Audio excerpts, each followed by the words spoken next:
Hello.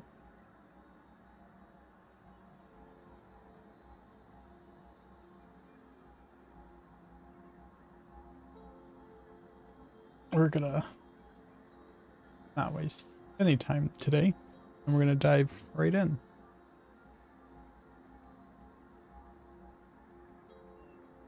Hopefully, microphone's a good volume. It looks like it might be a little bit lower than usual, but I could be wrong.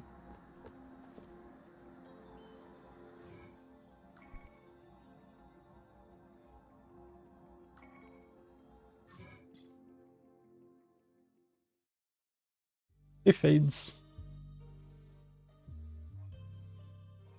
How's it going?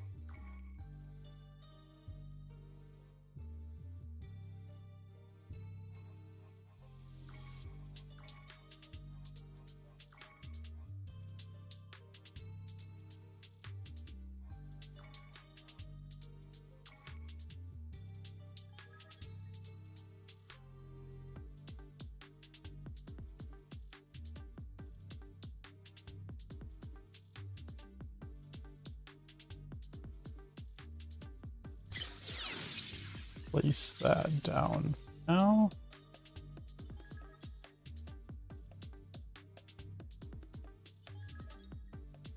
Going well. That's good to hear.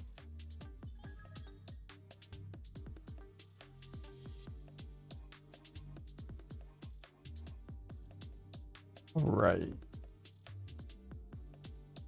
It's I love a stamp.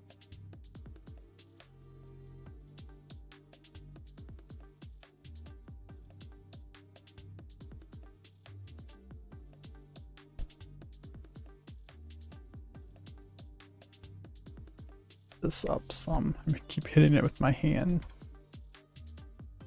All right, there we go. All right, so we have, it's gonna be our new Aetherage.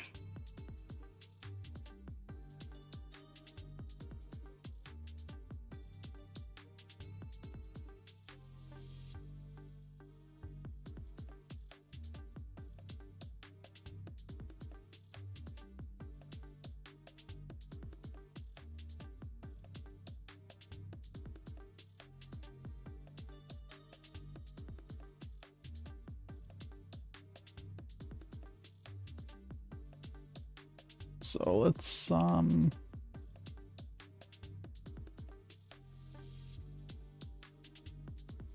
see. Did he put, so we do have the starting point in here. Mark this as the initial spawn for now. I'm not sure if we're gonna keep the default spawning logic or if we're going to modify that yet. Figure that out as we go. Those to go away, away.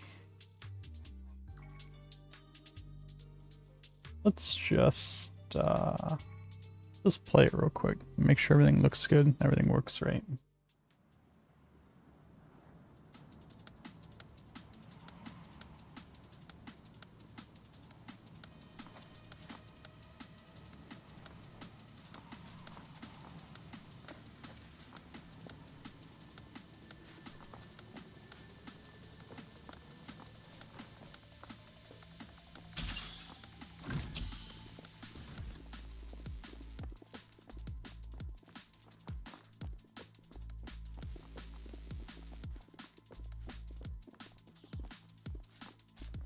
Love that view.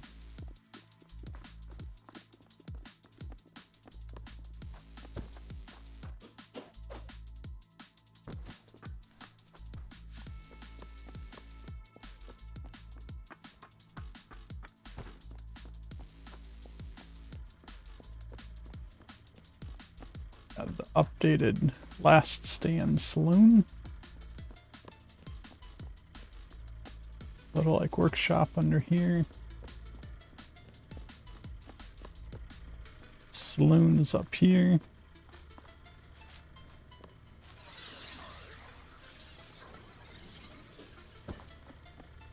Still kind of get stuck in those, but you can at least get out of it now, so that's good.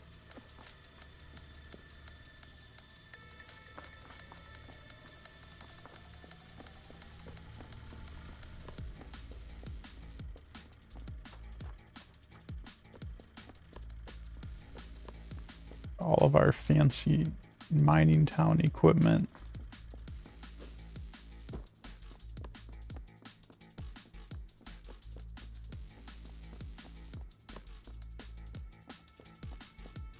Medical facility.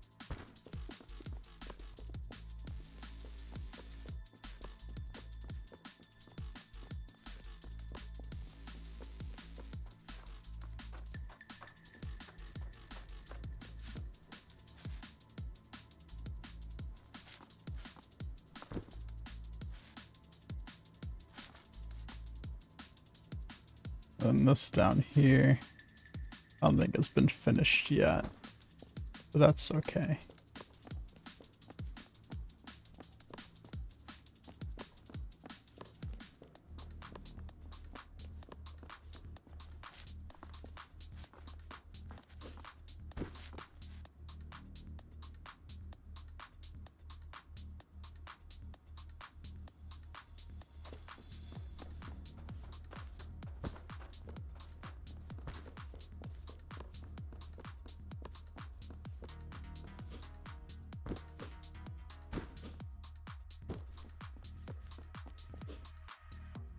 Got our little junkyard here.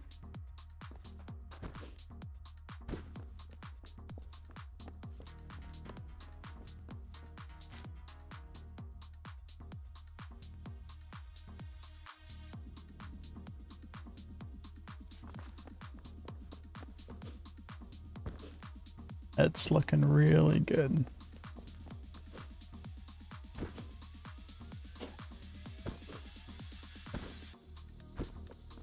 Some more people just chilling over here on this side.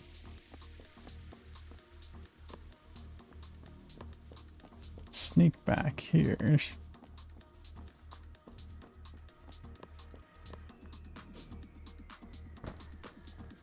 This is the remake of Aether Ridge. This is the new Aether Ridge.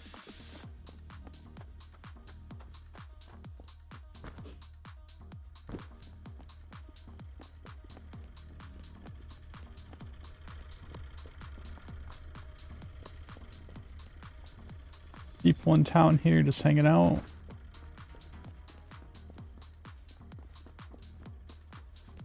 More people just hanging out over here.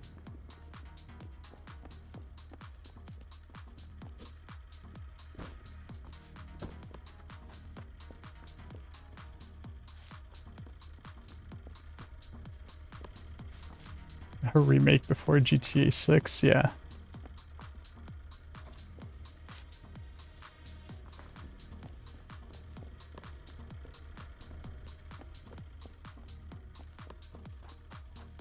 Alright, so all of that looks really good.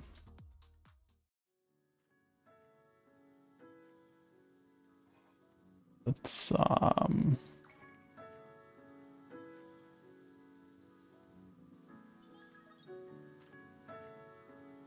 maybe we'll keep it the same. We'll just put B 2.0 in the description. Something of that sort, I don't know.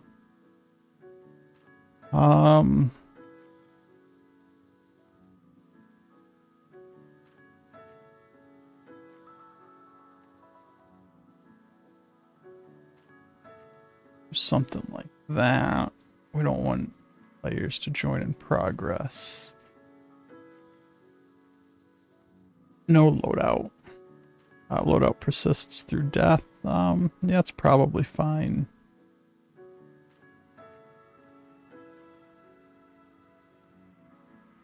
Allow vehicles and allow weapons.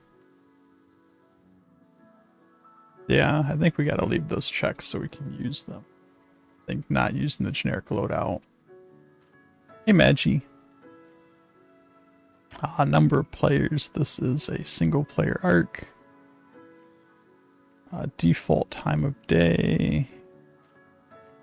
Probably want it around here.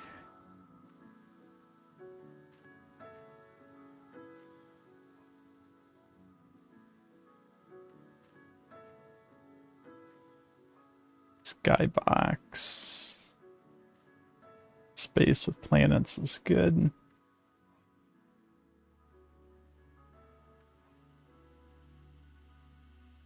Did I get my hairs trimmed? I did not get my hairs trimmed. They're just actually somewhat contained.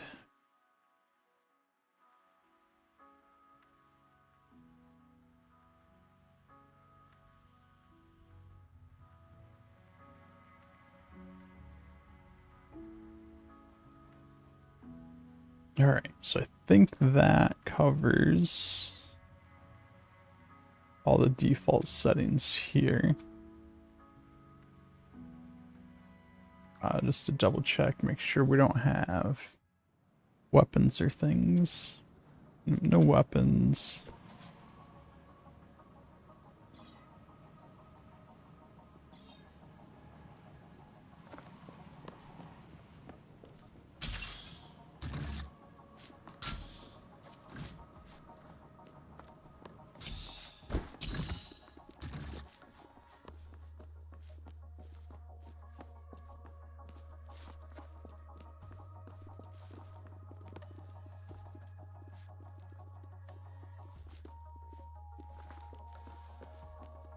Yeah, I think that all looks good. Caramel ribbon ice cream soup. Yes, yes, this is Aether Ridge. Hey, Rella. Hope you guys are getting all settled into your new place.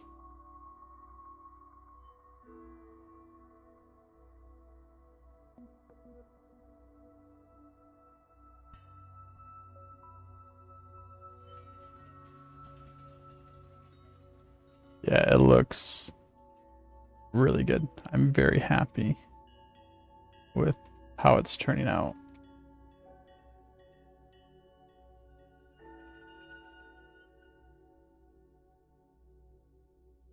Here. I'll do a quick tour. I did a quick tour already, but I'll do another quick tour now that I have the time of day and lighting settings correct. So this is just kind of like your bedroom. This may or may not be where you start at. This would be where you start at if I keep the story exactly the same.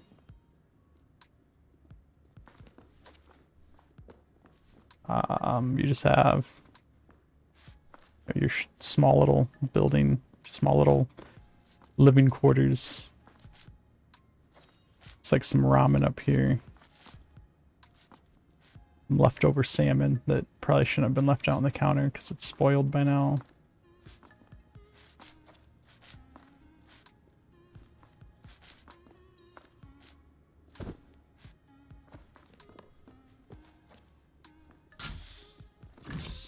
Come out here. This is kind of general living quarters. Like this is mine. I don't think these other ones open yet.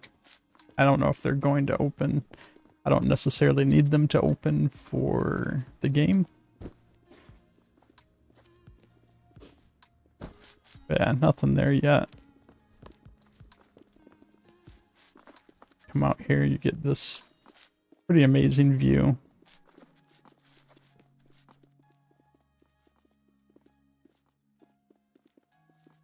The town down there, and then just more stuff out there.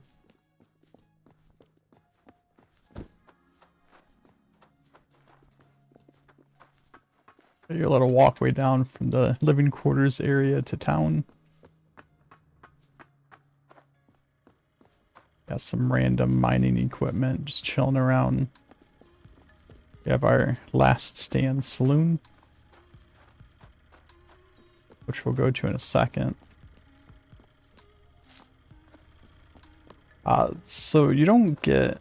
Basically, the control I have for the skybox is, are there planets in it or are there not planets in it? And since I want planets, I have planets.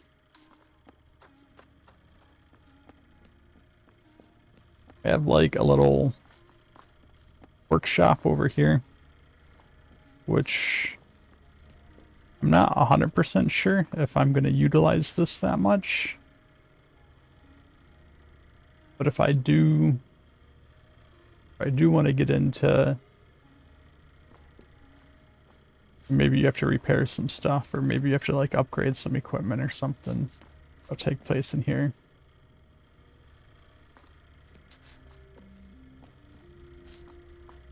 Might put some items in like the display boxes and stuff too. I don't know yet, but it's a neat little like workshop area. Up here's the saloon. You got your bar with your bartender back there.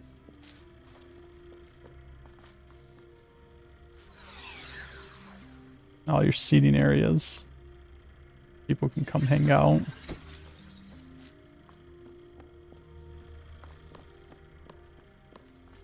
I think this place will have a pretty big aspect.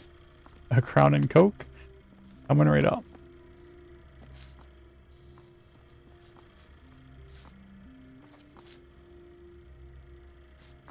Yeah, and these are like actually little trophy things, I think, but putting them there as taps looks really good.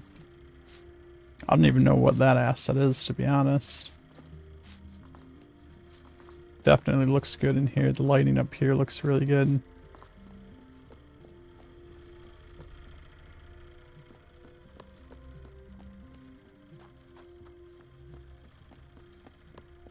For here, it's more like mining facility stuff. And our fellow inhabitants of town just kind of hanging out here, doing whatever it is they do.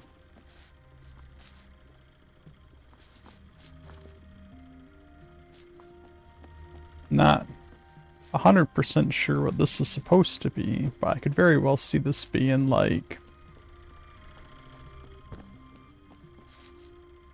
a small little vendor. You do like some trades with that person or something.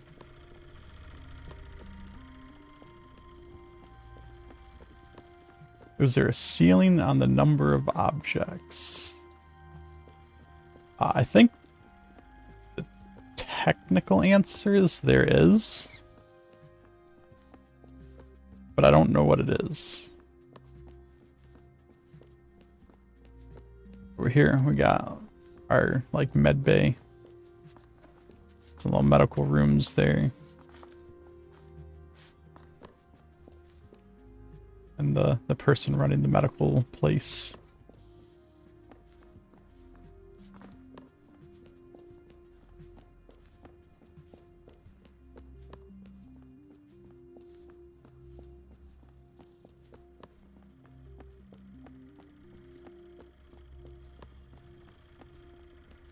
Here on this side, just got some more people hanging out.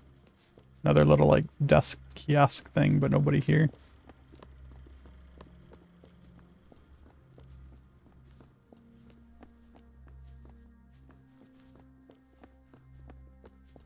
We got our junkyard over there, which is going to be somewhat important.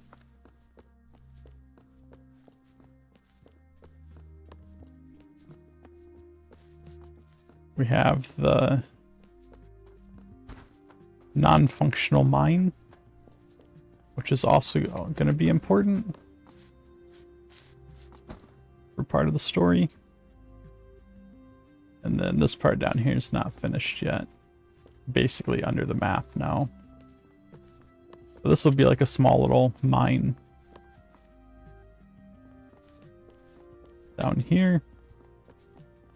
I don't really know how big it's going to be. It doesn't need to be a huge thing. It's just going to have a quest or so that you got to come down here for.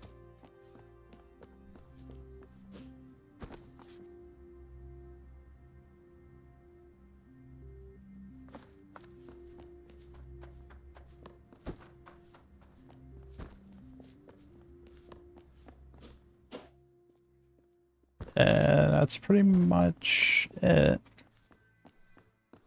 The junkyard's there. This is kind of the end of town here. Hey, Luigi. That's pretty late for you. It's already Christmas for you, if I'm not mistaken. So Merry Christmas. Don't stay up too late.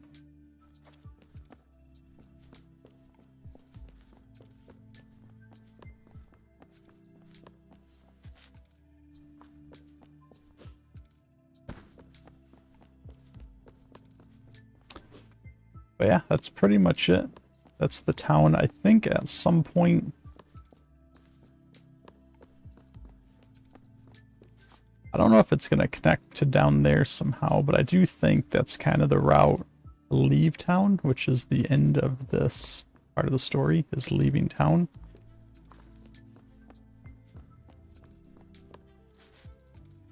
Which I'm pretty sure the goal is to like ride off that way or something to leave town. I don't remember exactly. I got a long ways to go before I got to worry about that. So what's on my list of things to accomplish now is to actually start building all of the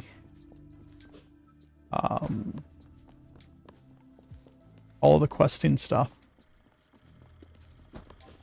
I'm pretty much rebuilding all of it because I'm changing a bit about the story, adding some more quests into it so you spend more time here. And I think that I've come up with a much better way to handle the quests and the logic stuff. So I figured it's better to just rebuild all of it from scratch instead of trying to hack away at what I had before. So yeah, pretty much everything. I gotta do the whole quest system. Probably gonna have a couple different cinematics in here, so I'm gonna have to figure out the camera positionings for those.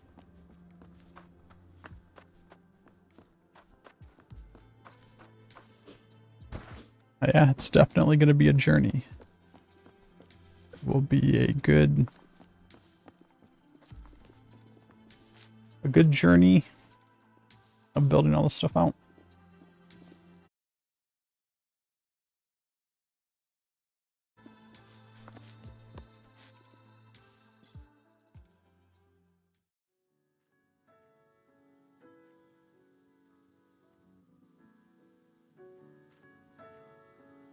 As far as the limit, like there's technically limits in here.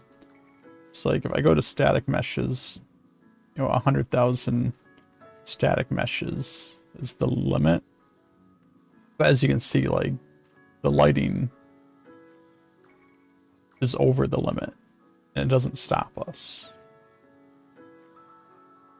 So there are technically limits on things, but I've never had it get to the point where it wouldn't let me like publish the arc or anything because I've exceeded a limit. I don't know if there is a point where that would happen. But if there is, I haven't seen it yet.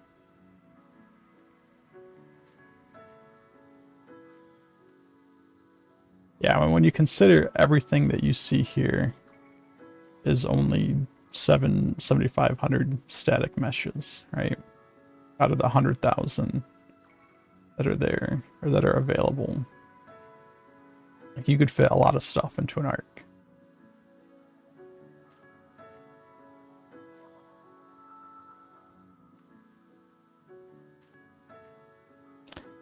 Trying to think where I would like to put my logic stuff at so I can At least try to organize it.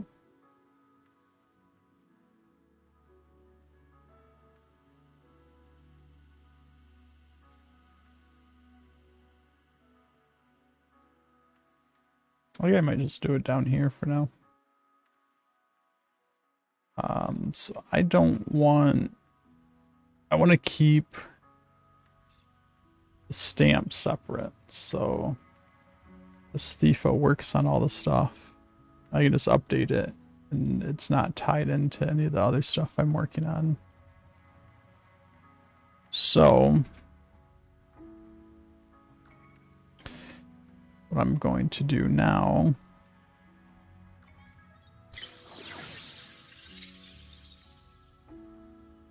is we're just going to grab this guy and we're going to start a new group called Game Logic. That's where we'll try to keep all of our game logic in this group, which will also prevent us from being able to select the world stuff, right? So we won't accidentally move things or break things by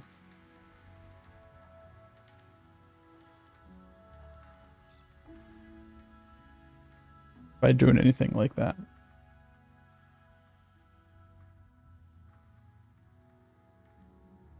So I think what I want to do, I want to keep track of my list or my quests as part of a list.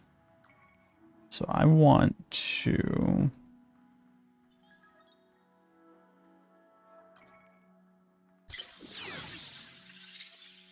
be able to add items to this list.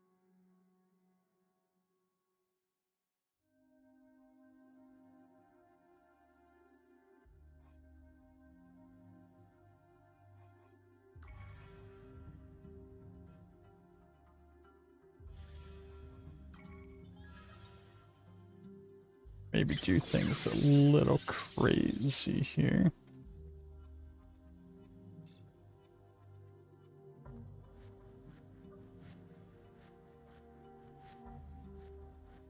Add element behavior last. Okay. So I've been playing around a lot with just prototyping out some interesting ways to do things.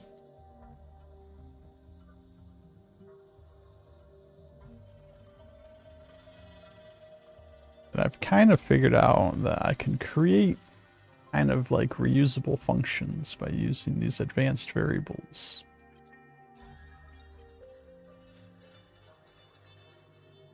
Per arc offline is good. I want it to receive notifications on updates.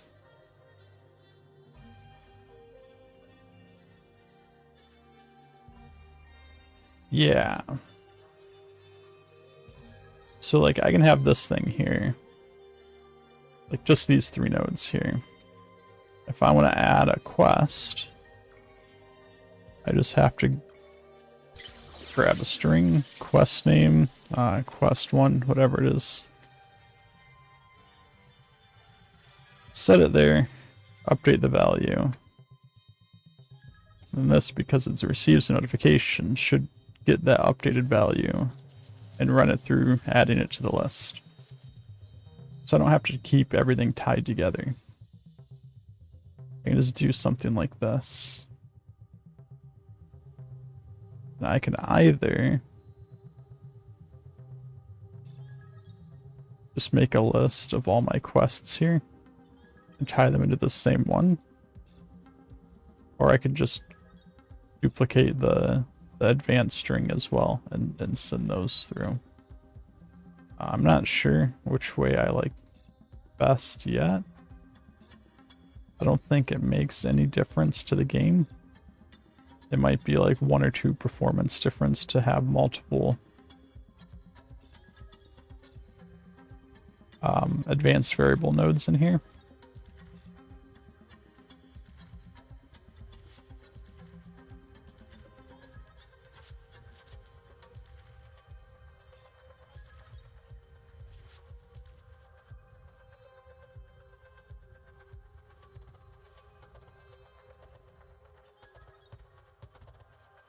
What's interesting here as well is I can even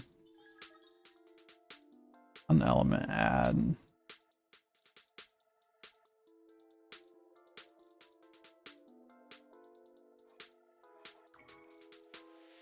let me do an advanced number.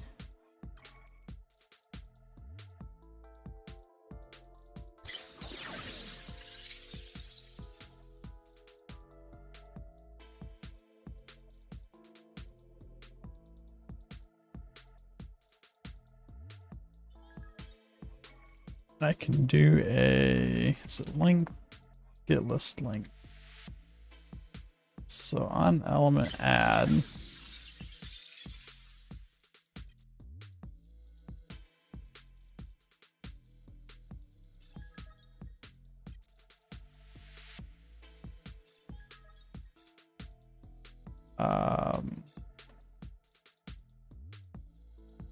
that on target data set, do that on get list length. And this can be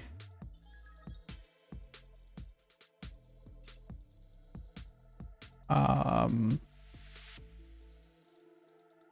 basically the return value of a function.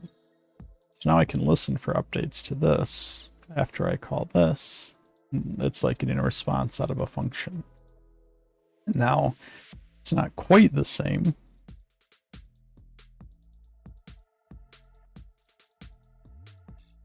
Because the problem here is it would get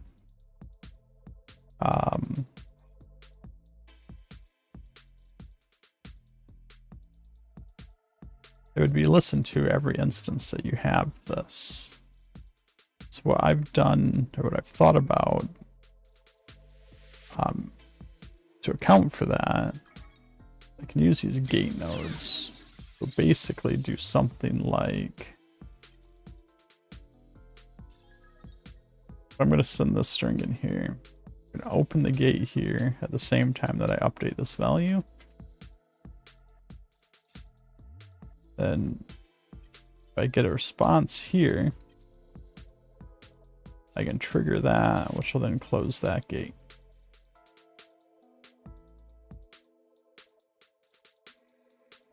So when I make the call, I'm opening the gate saying I'm listening for the response here. And then once I get that response, I close the gate so I don't get future responses. I am basically creating functions. Sort of. It's very simple functions. But what I can do here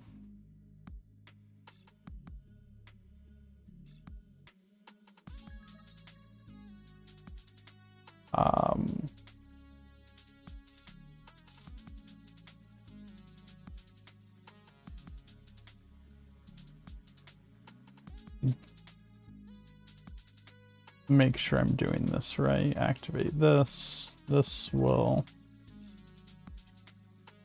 do that. Also open this gate. I should do the same thing here. So on activate this one, which then close this gate. Then send this one. And open this gate.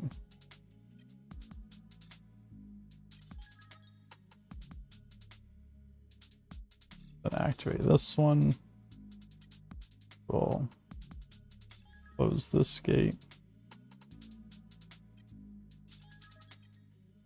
Update this value. And open this gate.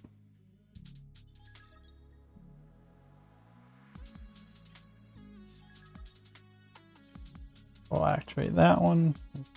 Close that gate.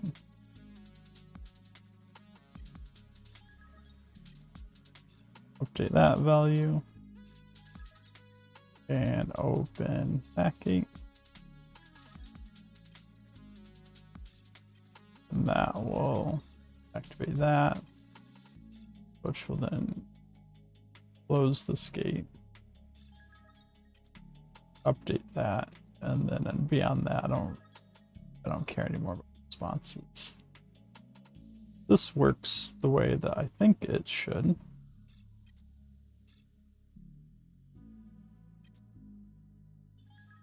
Do some testing here in a second to see if it does.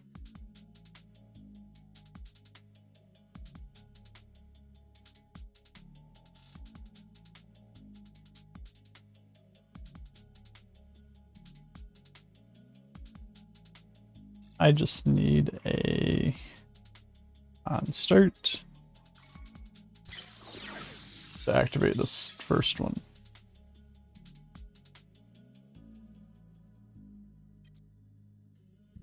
If I come in here,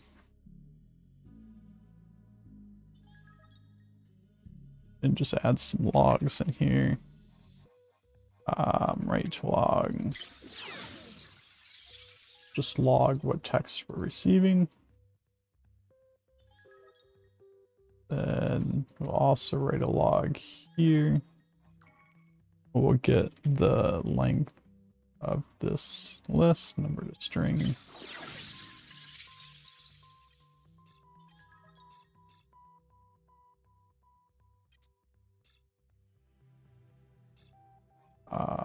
Getting decimal places there.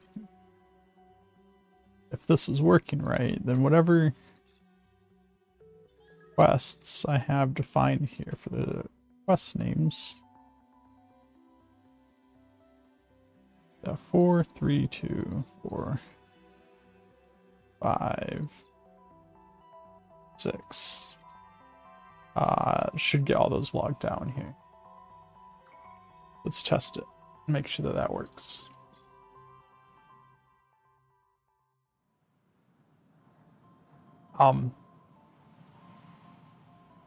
That is a lot of looping. So something isn't working right. No, that's just something I have to put together. The engine knows nothing about quests.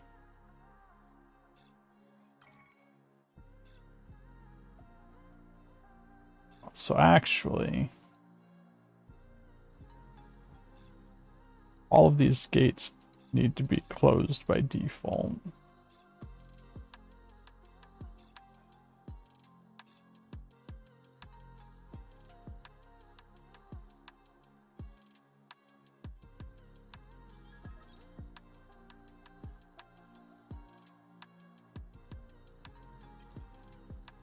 Let me make sure that all of these are in some form closing those. Yeah, they are.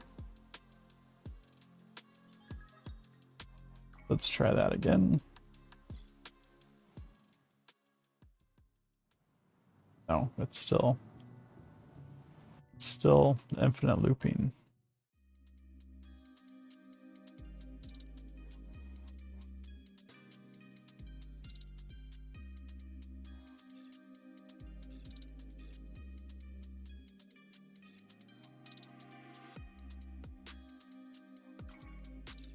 See why.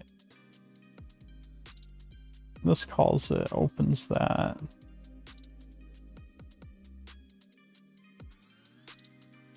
It's infinite looping on this last one.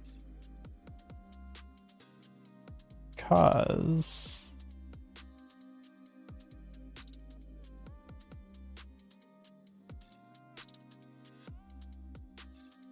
quest 6.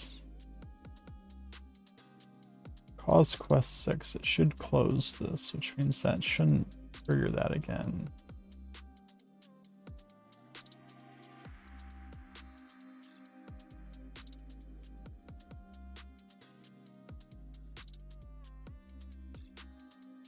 But yeah, no, the engine knows nothing about quests.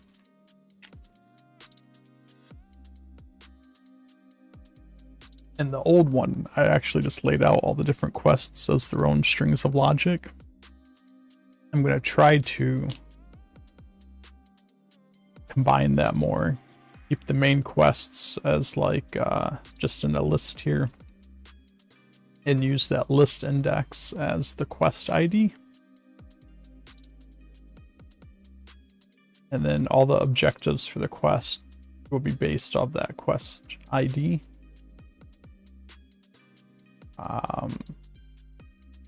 And hopefully I should be able to make it easier to look things up and use them in a way that's reusable. So in the future acts of this game, I can just kind of like duplicate that logic over there and just tweak the quests.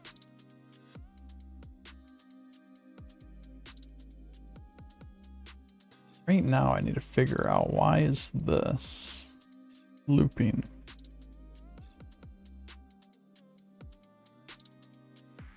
This gets open. It should be getting closed when this is triggered.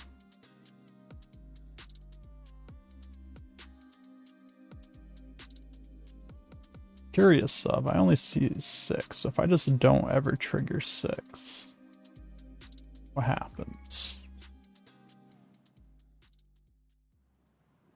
Loops on 5. Okay. What we're gonna do is to eliminate any other possibilities here. Hey, Trenchfoot, what's going on? Merry Christmas to you as well. Disconnect all of these.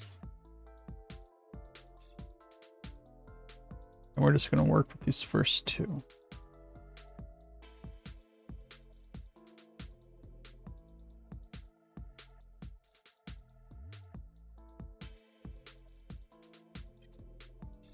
Try to figure out what's going on here, because I imagine it's going to loop with these 2 as well. Painting as usual. I don't think, I maybe missed it. I think you said you were going to post some pictures of what you were painting at some point, and I never saw them.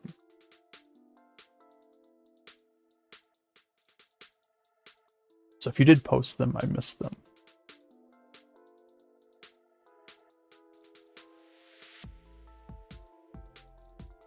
All right, let me figure out real quick why this is not working the way I expect it to. This opens the gate. When this fires, it should close the gate. Oh, you just got your website working again today? Nice. What was wrong with it?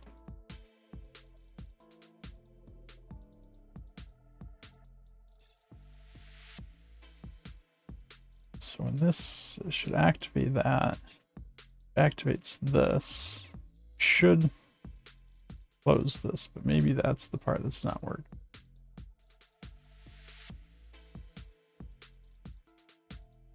Didn't want to post with a bad link.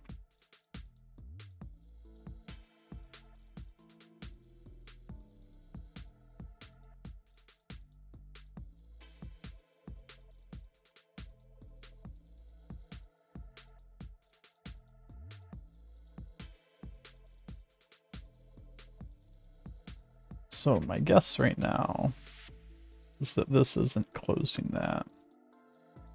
So let's try to replace this real quick. Trigger node.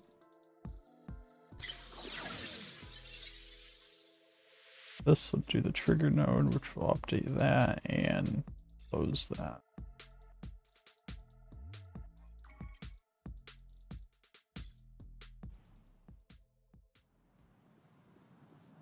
All right, so now I got quest 1, quest 2.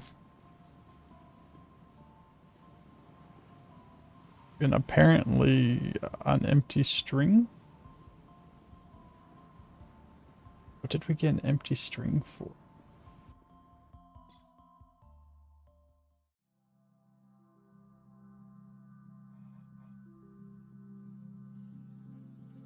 What did we get an empty string? So yeah, this trigger was the issue.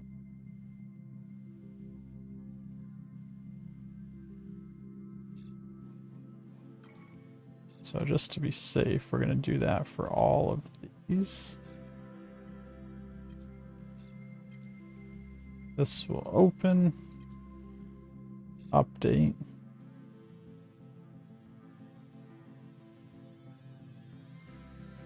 This will close, update, open the next one.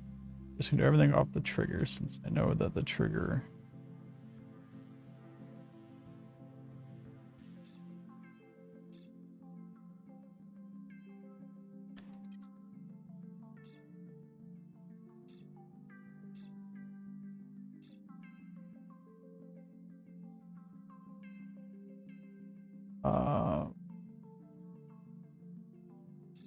Okay. We'll come here. This guy did not do that. For that. For that. This trigger can close that. Update that. And open that one.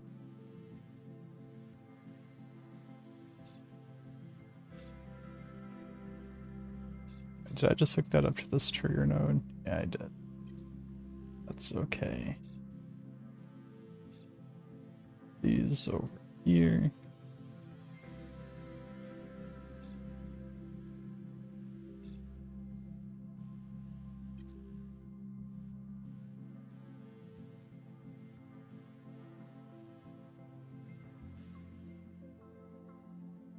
And we're gonna get rid of that. That. We're gonna get rid of that. Close that. Update that. And that one.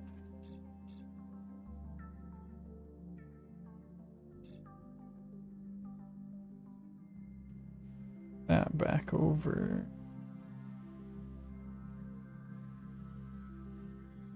Same thing here.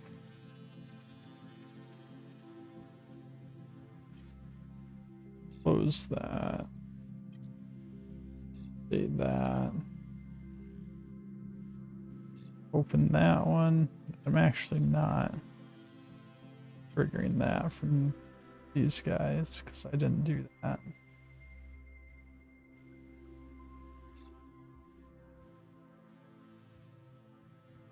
Got on that one. I just missed this one. You just write a prompt. I know, right?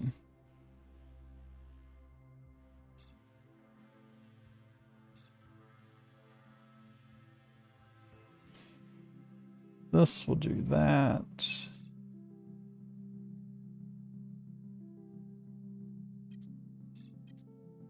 Close that. This will update.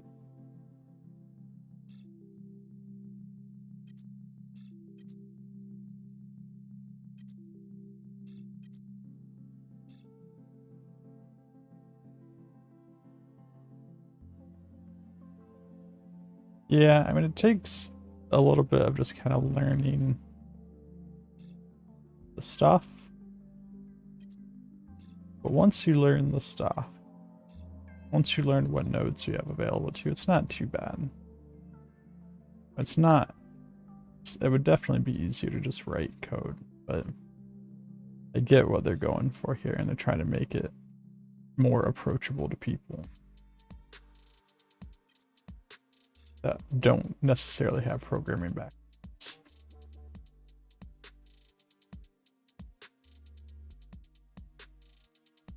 Alright, so let's check that real quick. Still blue.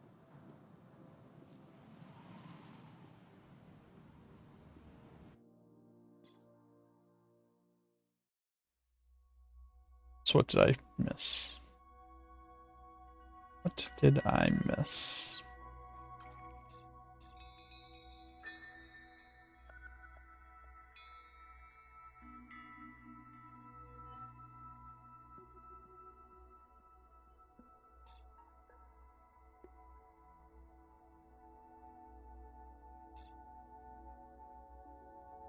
Trigger closes it. Like, I'm still not exactly sure why it's even looping to begin with.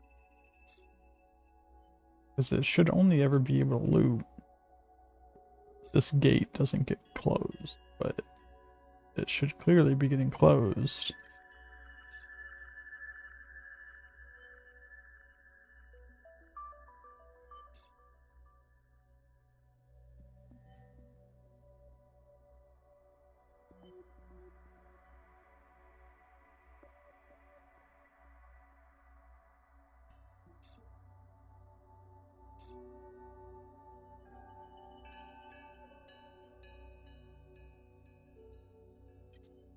Let's go back down.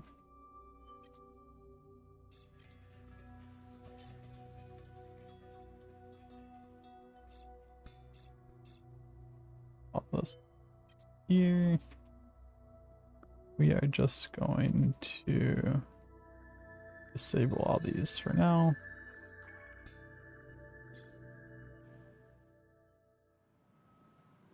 Okay, quest 1, quest 2. I still don't know where the empty string is coming from.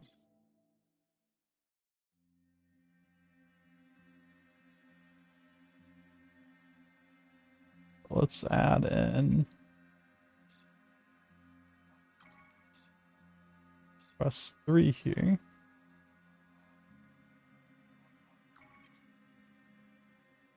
A whiteboard to keep track of it. Okay, quest 3 is looping. So I know it's definitely been requested to have some kind of like 2D representation of the nodes. Because a lot of people say that that would be easier for them to keep track of.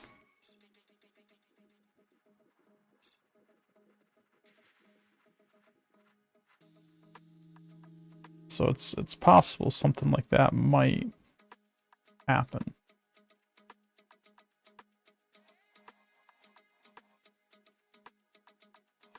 So why does doing 3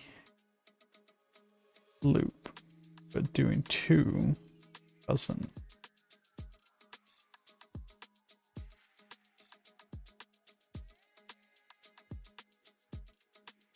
That triggers this. Adds that, opens this gate.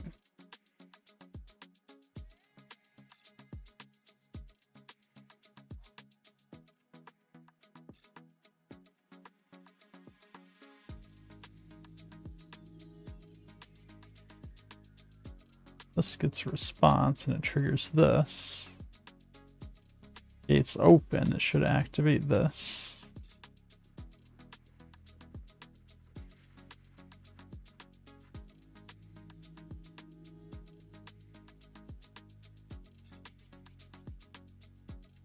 Should activate this trigger node, which then closes this gate, opens this gate.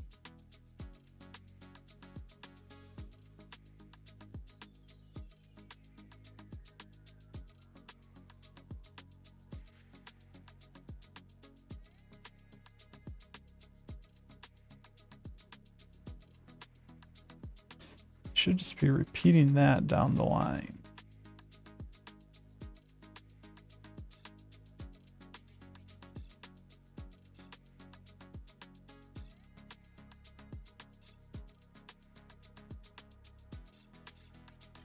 First off, we're going to tweak this over here.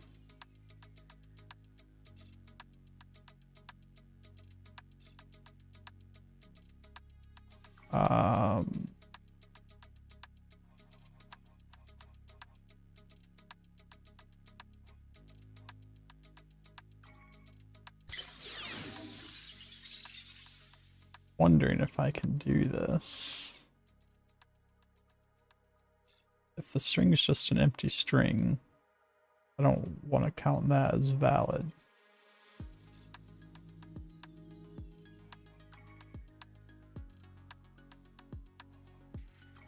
We're just going to come in here.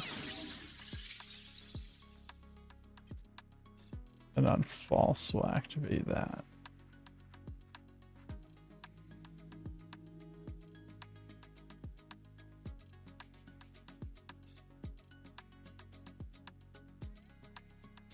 Want this to go into there as well. Which I don't know if I just disconnected that. Hey, Rom, Merry Christmas. Hope you're doing well. Can't stop playing Rom's Groove. It's definitely a good song.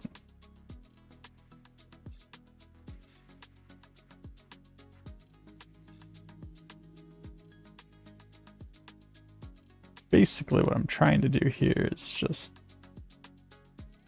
if It's an invalid if you just don't pass a string here. No string value.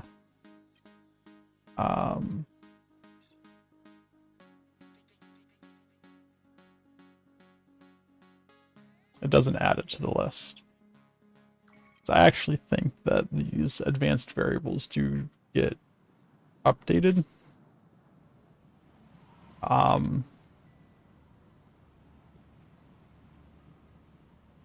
When the game starts. Just as they get initialized, that counts as an update. Which might be where that log string is empty log is coming from. What's interesting here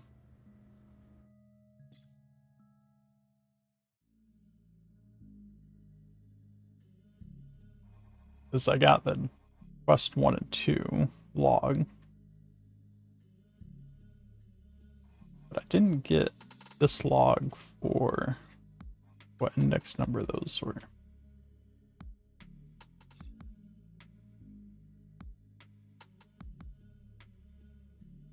So if I change this to activate when this is false,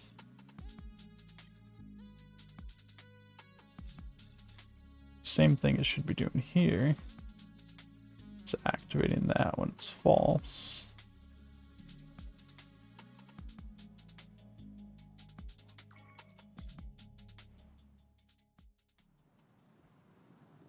Now, nothing's working. So, something didn't get hooked up correctly. Let's fix that. And it's this. I just didn't activate this branch node. That was simple.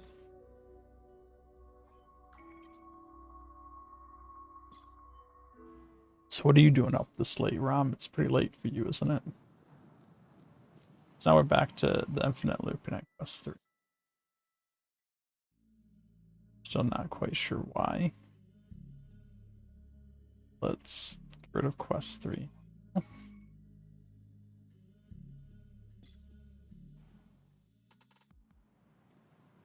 Quest 1, quest 2, and no string value.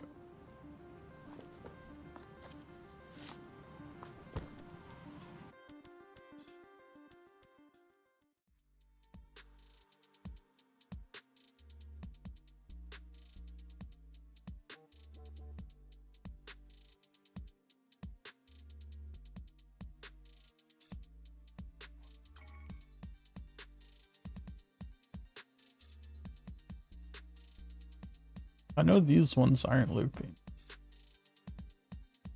If it's just these,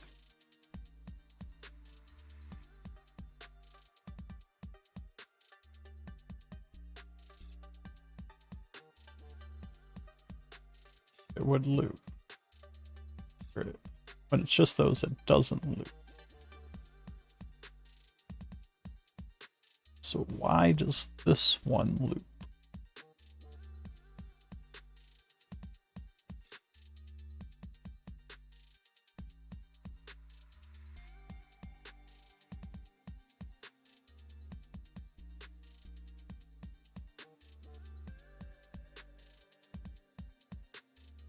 Rid of that.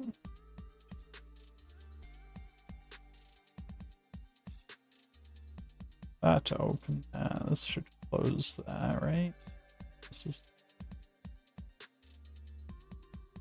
This opens, that closes.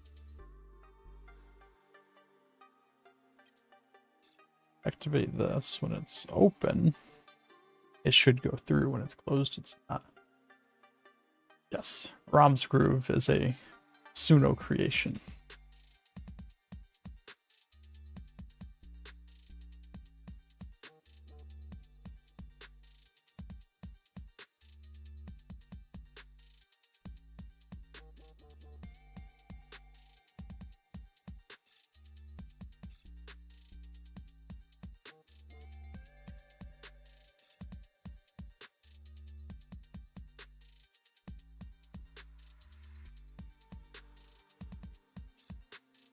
That was interesting. Why are these hiding under here? Actually curious.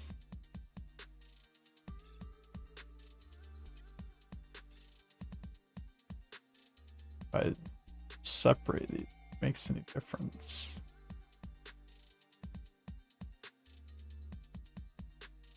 I can't imagine it does, but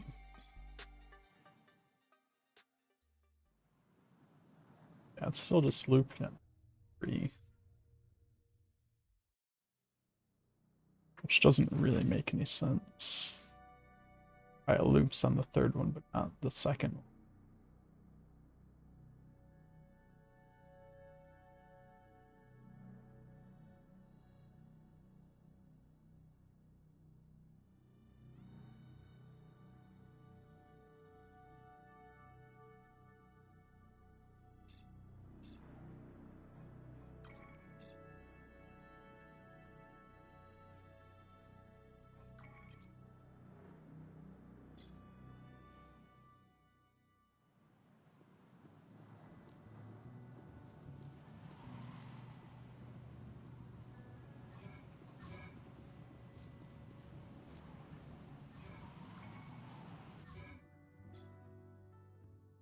Hmm.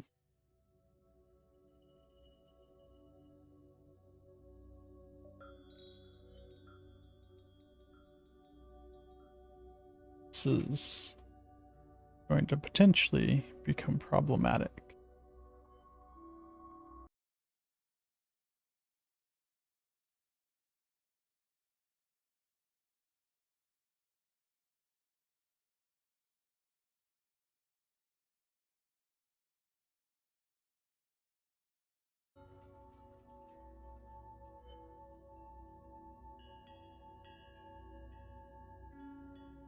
I don't know what happened here.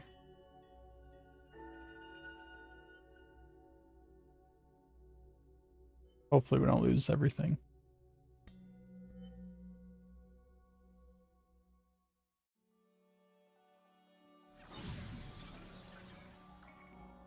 Uh,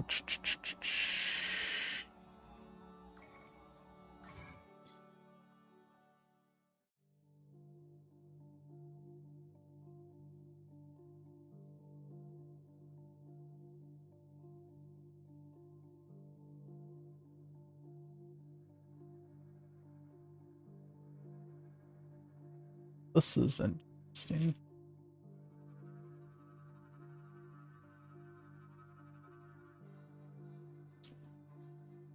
Fortunately, I haven't really done much in here, so if this somehow broke something, I'm not really losing much.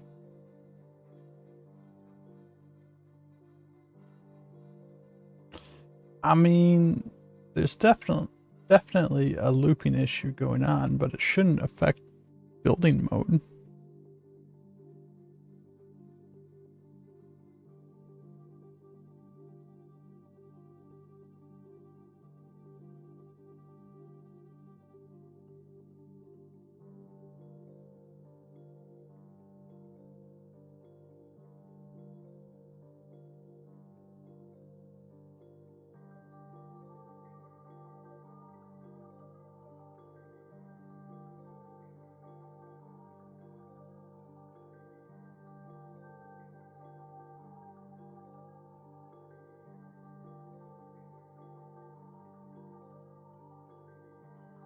I'm gonna try just a quick restart of the game.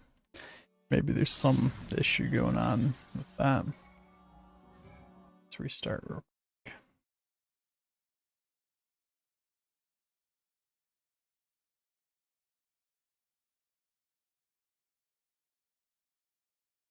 Well, it's asking me to log back in.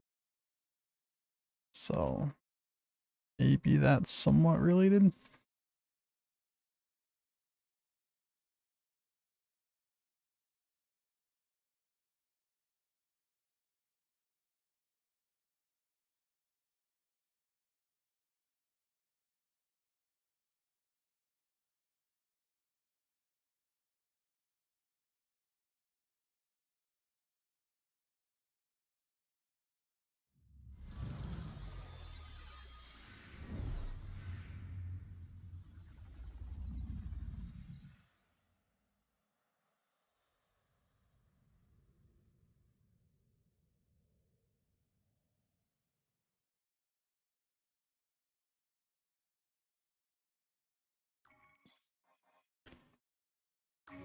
Let's see.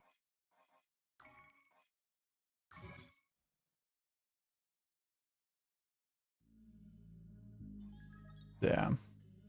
That was probably it. My token probably expired or something, and they're not handling the refresh correctly or something. I don't know. I've never had it happen before, so it could have just been some bug. Doesn't look like we lost anything either, so no big deal.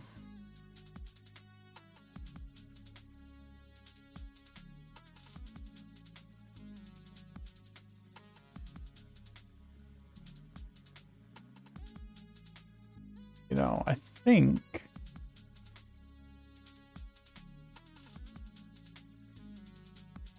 did you see a metro terminus in that list?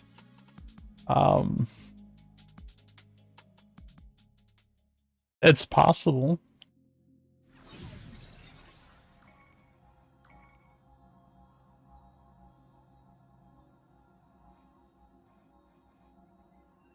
It's possible you did. And I think this is actually like 12/5/2023. This was literally the very first thing I ever made in here. And looks like, I don't know why there's a guy chilling way over there.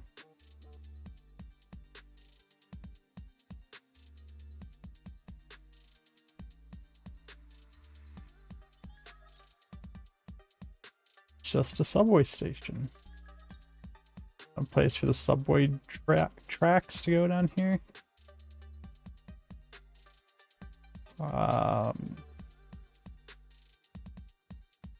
Then you can just come up the stairs to the next platform. Then all these pink things were just, there are AIs in here that spawn and walk around the map. Exactly. Exactly. Although you can't call it Los Santos, probably for copyright reasons, but yeah, I was gonna do like little shops or whatever in the subway station as well.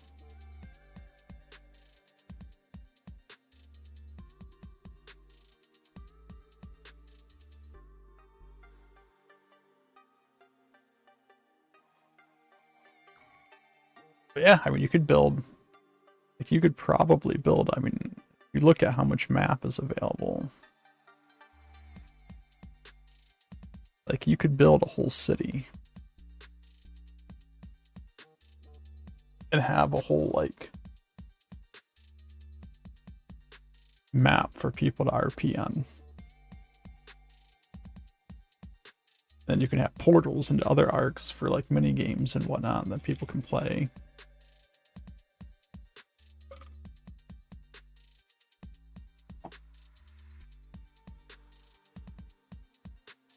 Yeah, so you can go right in here, or you can do an arc portal,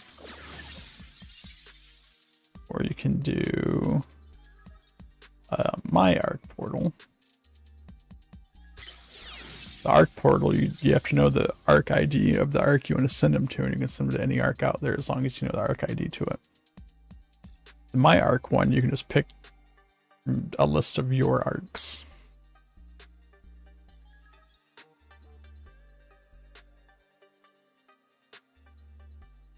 So since the arc ID is not generally public, you'd have to like know the people that made whatever arcs you want to send them to get their IDs. You could definitely separate things. So the whole storyline that I'm building is intended to be at least 4 acts long. And each act is going to be its own arc. And it definitely complicates the persistence, but I do think there are ways to work around it.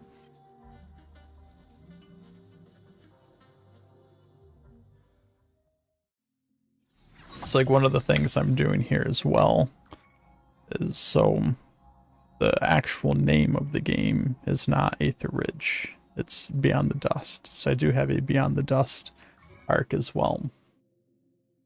And the whole purpose of this arc is one, be like a main menu. So as you can see, you have no character. Right, with the arrow keys, I can navigate the main menu, etc. Like you would load into here, you could continue where you left off, you could start a new game, whatever.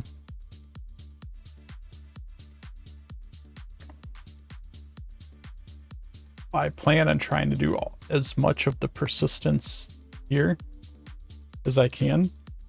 Like when you finish Aether Ridge, it would send you back to this arc. And then I'll do something to figure out that you finished Act 1. So then you'd be able to come in here, and if you hit continue, it would send you to Act 2 instead of starting over Act 1.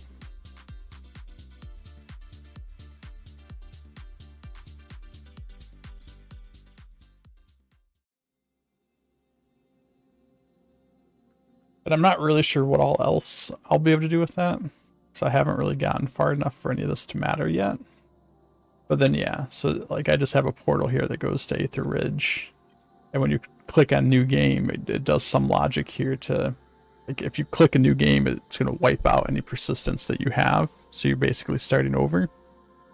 And then it just moves your character onto this portal, so it sends you through the portal to Aether Ridge. And I'll end up doing that with all the other different acts too, is just have different portals for that, different location on that.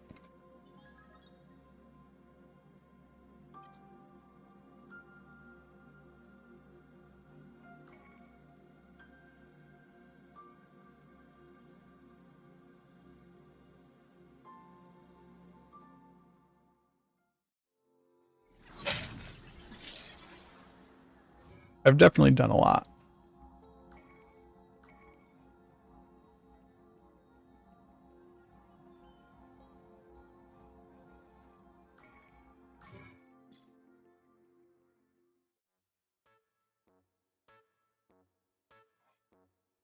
Hoping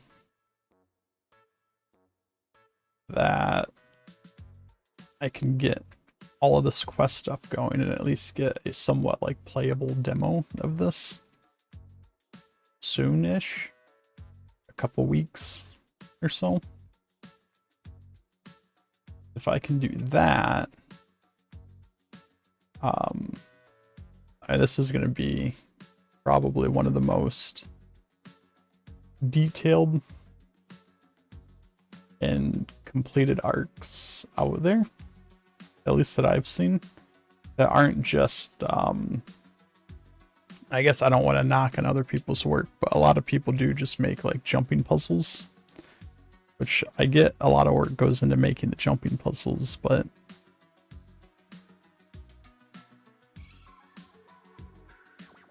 most of the arcs out there right now are like either jumping puzzles or races.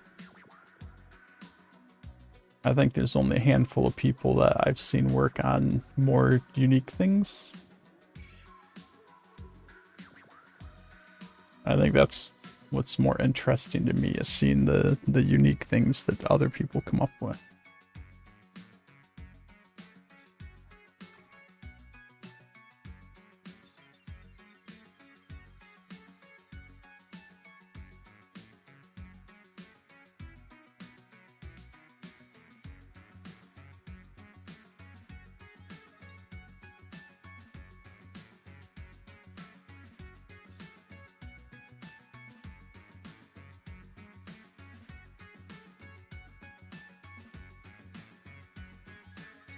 So I'm wondering,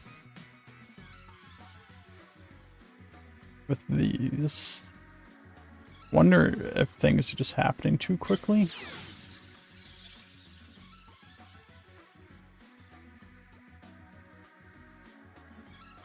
I can use these sequence nodes instead. Sequence 1. I guess for this first one it doesn't matter. I just need both of those things to happen. But here,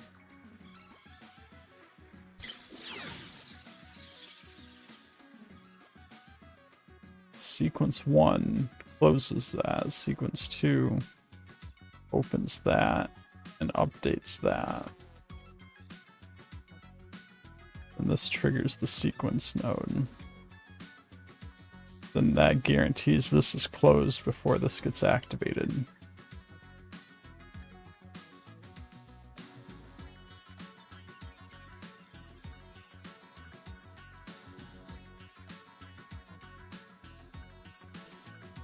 Here, if I do the same thing, sequence 1 closes that, sequence 2 opens that and updates that. Get rid of that, activate that.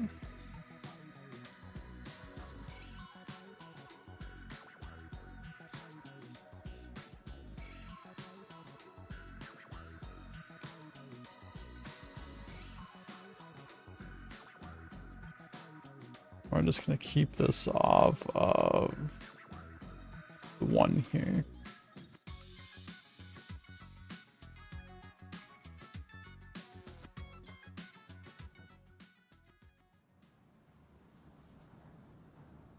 Alright, quest 1, quest 2. That quest 1, quest 2 was working just fine before. But I should have gotten quest 3. Why did I not get quest 3?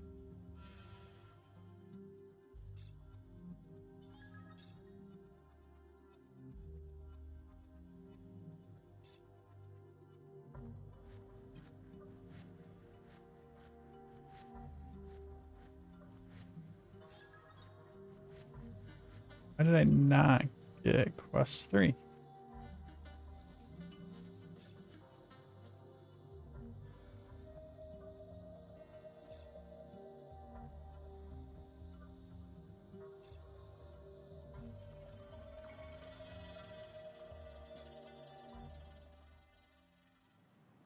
Quest 1, quest 2, no string value.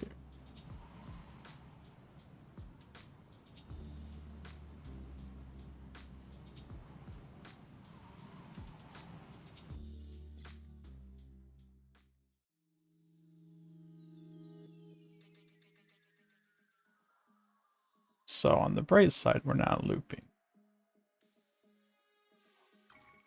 On the not so bright side, we're not.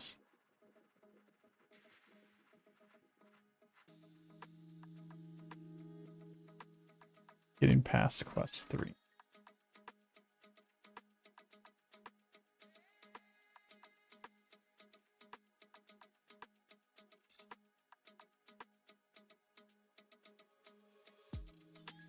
Let's have event 1 opens instead. Same thing here. Just to make sure it's not a sequencing thing. That. Make sure all of these are activating. Thing.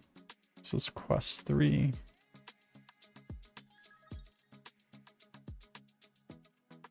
Let's see if that made any difference. Quest 1, quest 2, quest 3. That did make a difference.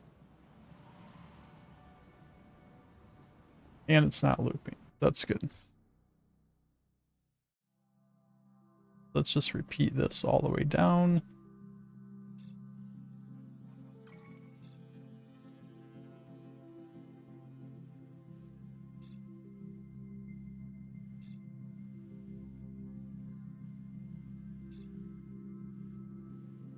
This will show up here. This needs to activate this.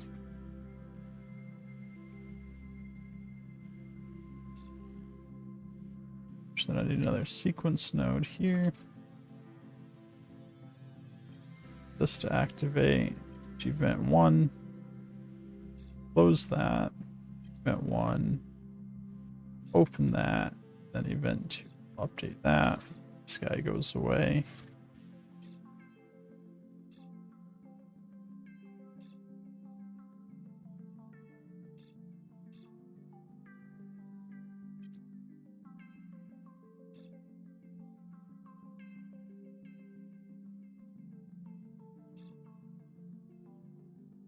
these over here.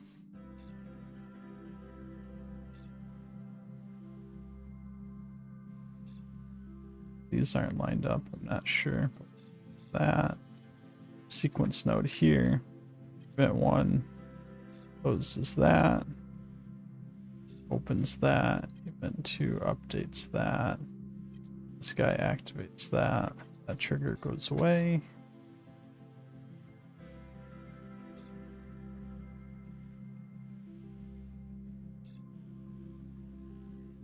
Then here, I don't think sequence. Yeah, and we're gonna do it anyways. But it just needs to do that. This needs to activate that. Should be nothing else listening. This needs to hook to all of those. That over some here.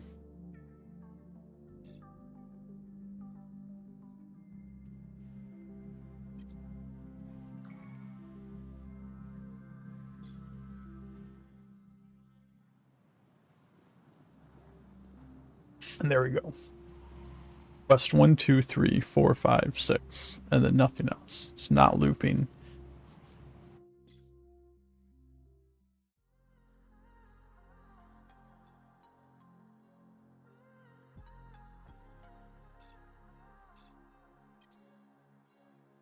Unos, dos, tres, cuatro. Exactly. So that's working exactly how I want it to work. These quests, I will actually... Let me look. Quests do have names. I have quite a lot of the story written out already. Do I have this available? Yeah. Let's do quest 1. It's called Fading Fingers. Does this bring that up? Looked like it wasn't aligned. 2 broken promises. 3 rusted wings. Quest 4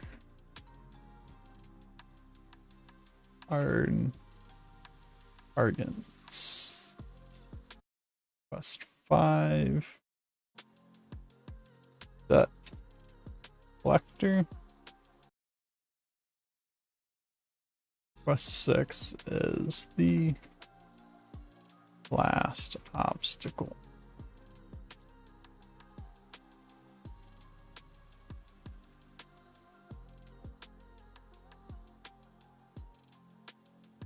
So this here should register all of my quests. And to make sure that that's true,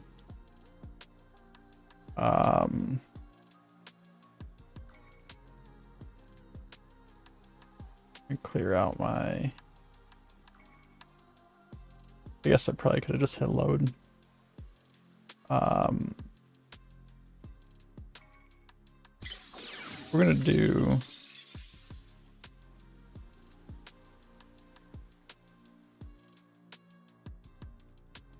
a quest log UI thing.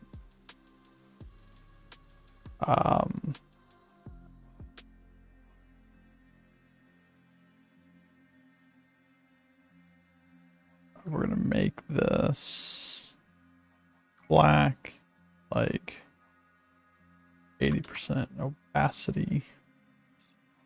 We're gonna keep it right in the center. We're gonna not do a border on it at all, at least not right now. We'll probably redesign this at some point. What I would like here is an input node.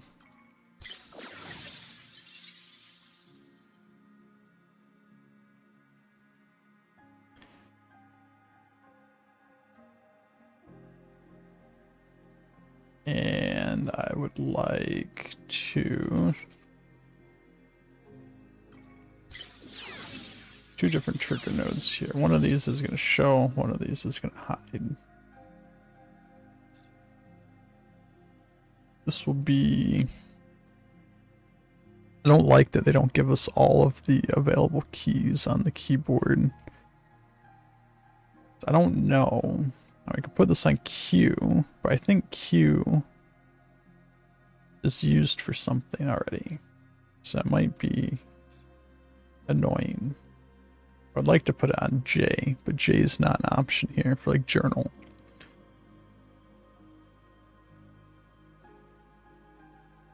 Can't put on tab.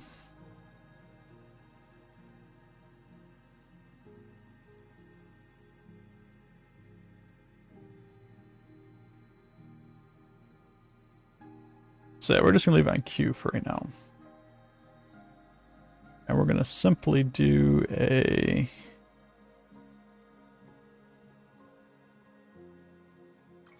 this may get dangerous.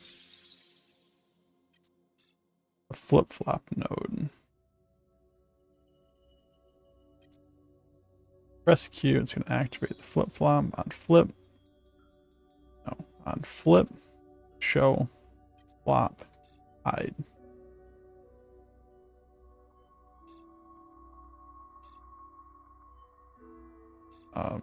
Since this is a single player game, we get to cheat a little bit on all of this stuff because we're gonna just have it listen to all players on join. We're gonna have these target all players because all players is just the one player.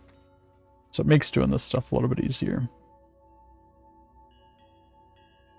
But what we want to do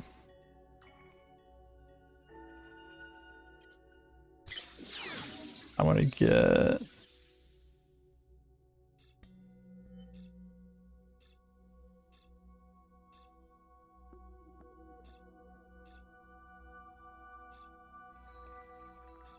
all of these.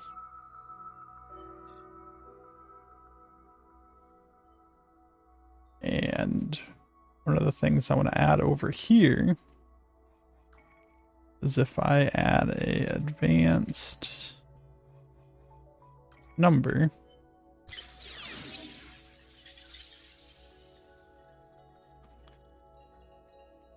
get request by ID.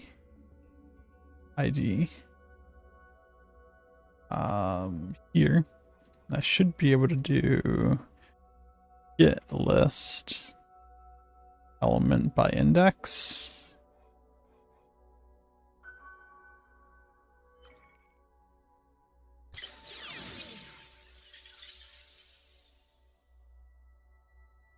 So my list is here, my index is here. On update, activate that with that index. And then I should be able to have, let's grab this advanced string here. I get quest by IT return. Should set the string on output past, update this value here. This doesn't need to receive any notifications.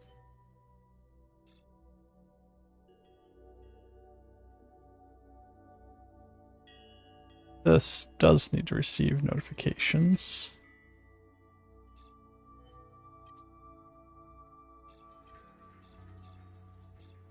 Hopefully what this will do is if I bring this over here, just for all of these texts, we'll start this. I don't know, we'll leave the font size 20. That'll be easy to work with. No fill. Center, but we're gonna do a right.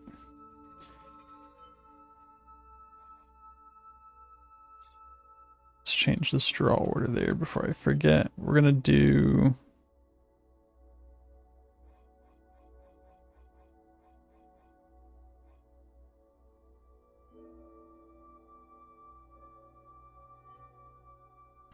So what did I make this? 600 by 600. So 300 by 300 should be dead center. So if I do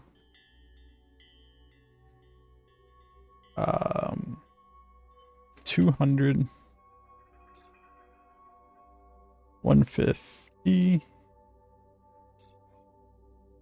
150, 0, or then this one's padding top would be 50.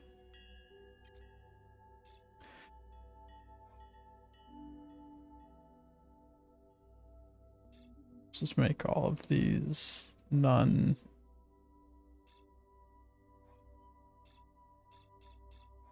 Make all of these font sizes 20, 20. I did 20. And then what I should be able to do, get quest by ID.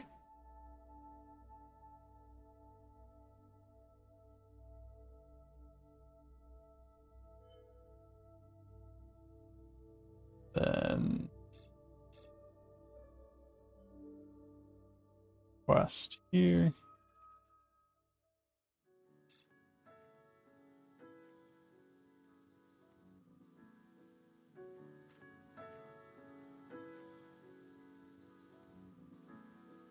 And I do like this. A very similar thing to what we did over there.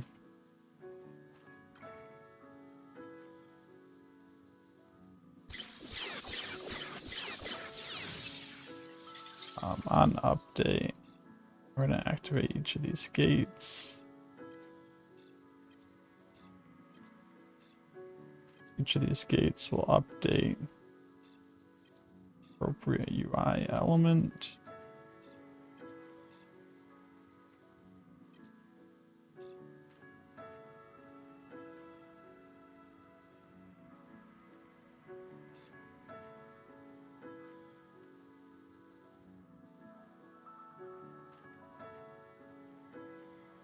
And I know since these quests are like just hard-coded quest names, I could just hard-code these into the quest log. But my idea here is that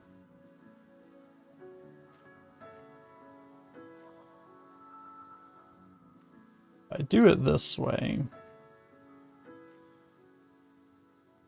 I should be able to add logic in over here that doesn't return the quest if the player hasn't started that quest yet. So this just doesn't get a response.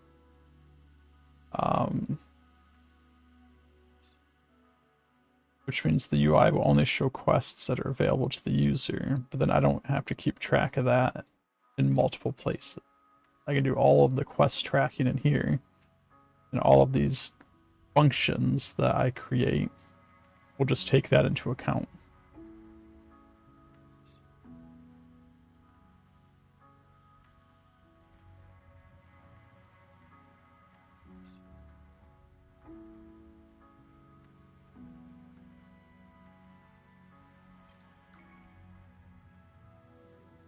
So I need to do a similar thing here. Number.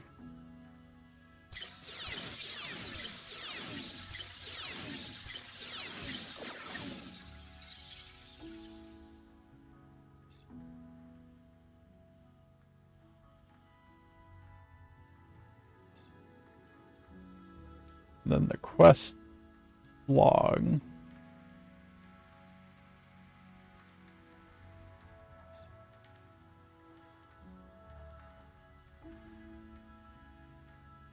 Will just update every time you open it.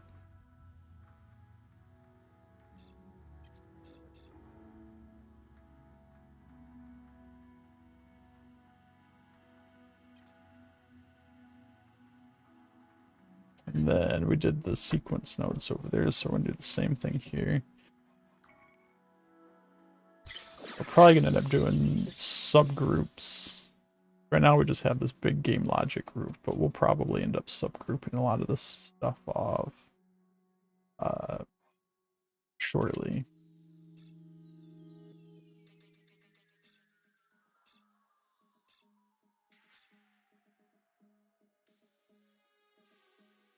Alright, so when we activate this, we are going to activate this number. This number needs to be a 1, 2, 3, 5, not 60, but 6. This will go here. This will activate this. Event 1, open that gate. Event 2, update that value.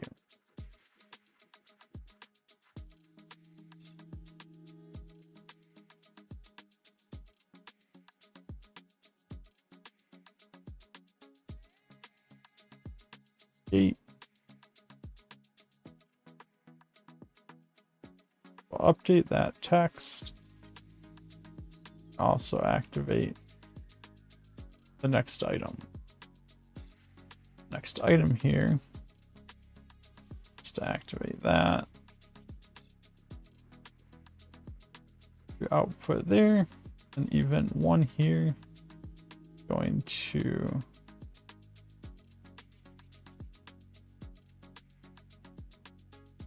close that gate. Open that gate. And event 2 will update that. Let's make sure I did that right. Yep. Okay.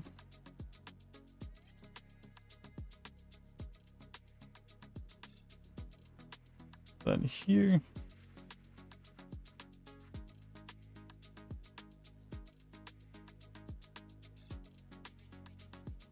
This event. Those are already all hooked up. Let's just go ahead and get all of these hooked up to these as well.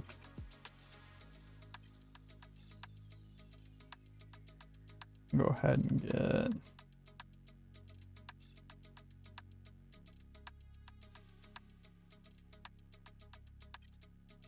all of these hooked up to these.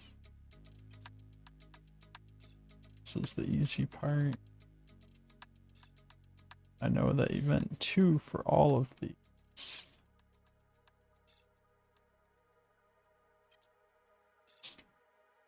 Call over here.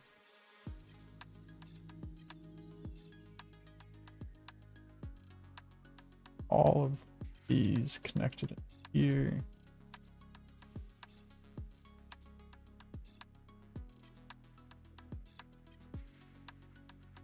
That looks okay. So event 1 here needs to close that one, open that one. Event 1 here needs to close that one, that one.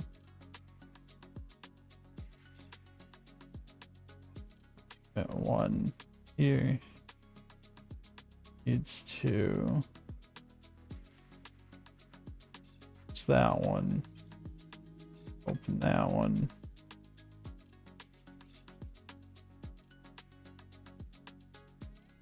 Event 1 here is to close that one, open that one.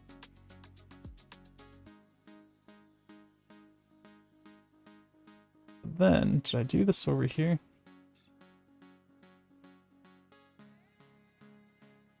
I think I'm off here, maybe. No, that's going to trigger that, which will get the 6th one.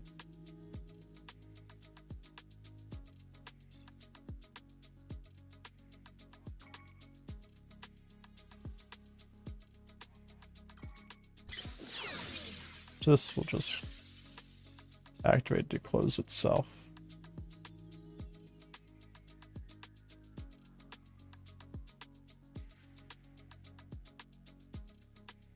And all of these should not auto show on start.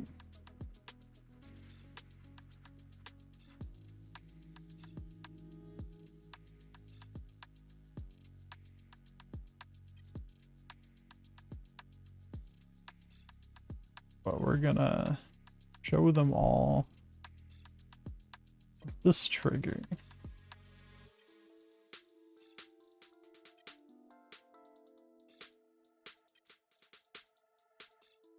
Then we will hide them all of this trigger.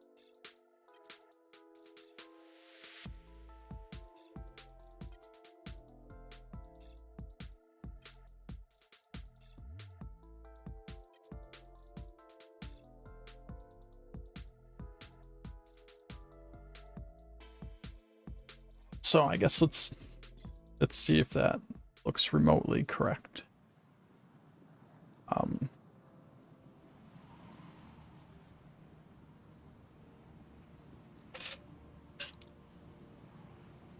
So pressing Q opens our quest log. A little confused why that box is so high up. This guy. Center, 600 by 600. Oh, do I have bottom padding on that?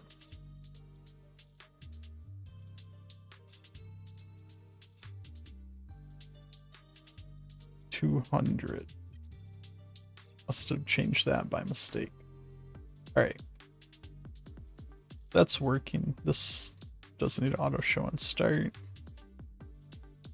This part's not working though.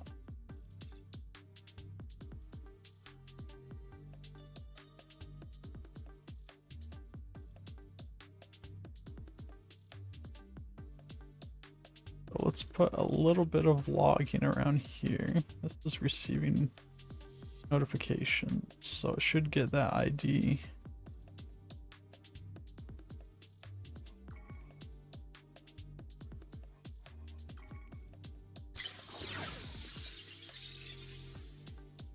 Then here, possible, like to value update log. Here on value updated, I should be able to get a string, a number to string, not to time, number to string.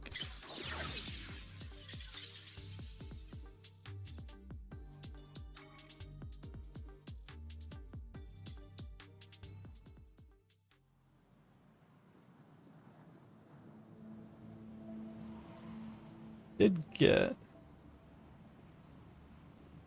quest ID 1, did get the name. Something wrong with how I'm handling that response, I think.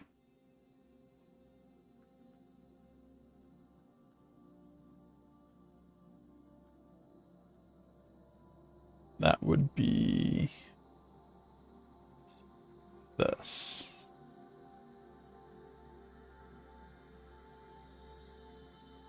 So this guy here should be opening that gate.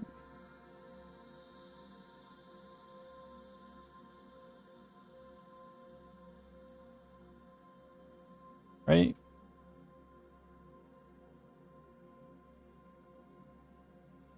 String values here. This isn't receiving notifications. Okay, so that was hopefully the issue.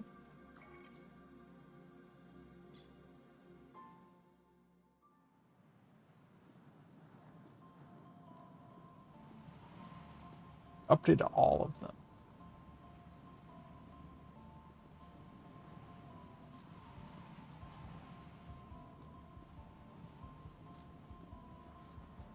See in the logs here.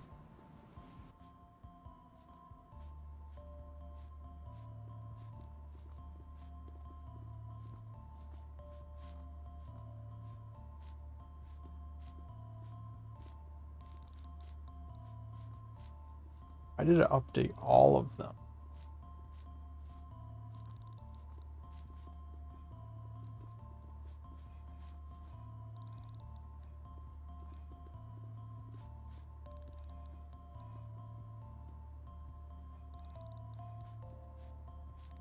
definitely, I mean, it's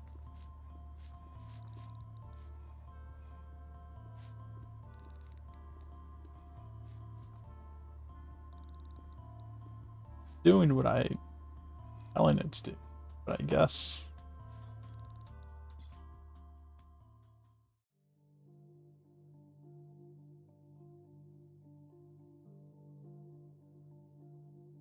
it's not maybe exactly what I want.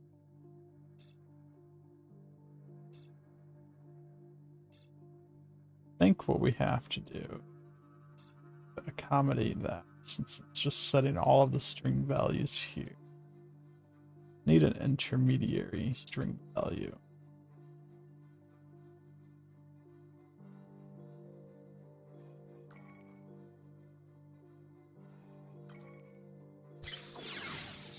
Let's get this set up. That there. This, instead of updating that, activate that, then update that, and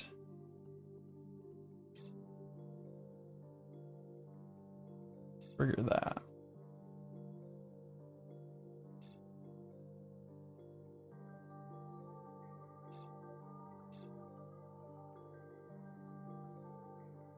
Same thing here.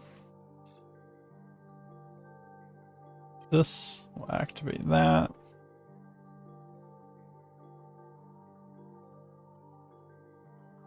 This is that. This, update that. Call the next one.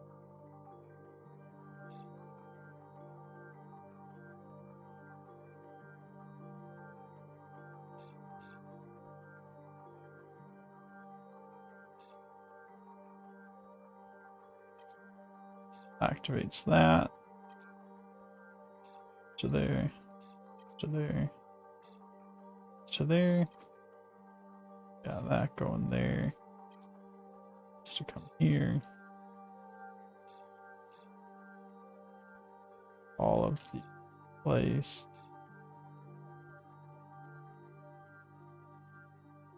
Well, these guys.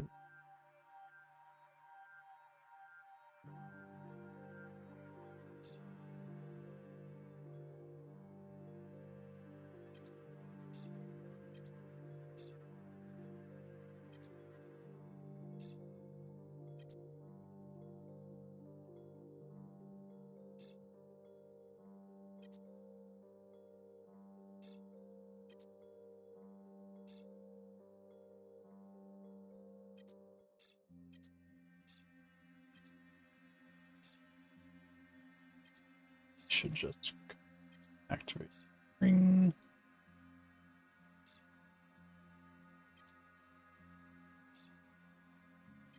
Just assign by putting that buffer string in there, should only ever get to the text if it's the right value.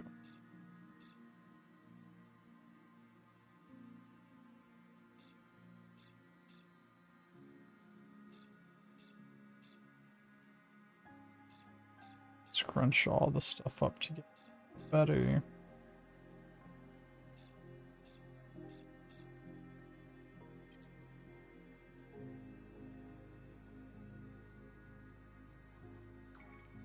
Let's see if that works.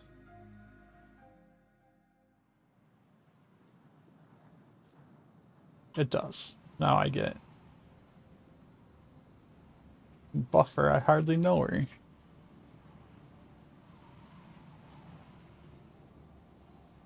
But yeah, that gives me my list of quests.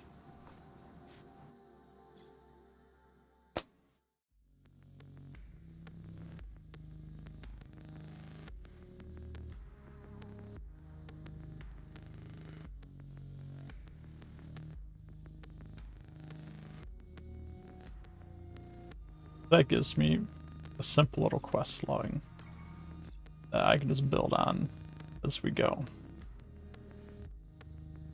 I can probably do Um,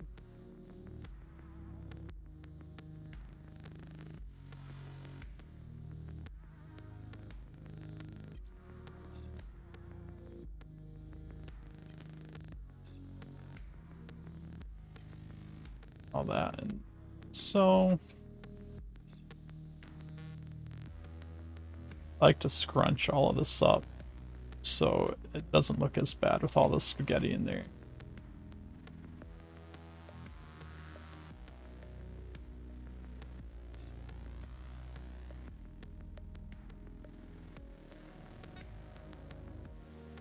But I always try to keep it somewhat organized as to what's going on as well. All of this stuff is slightly higher than it is.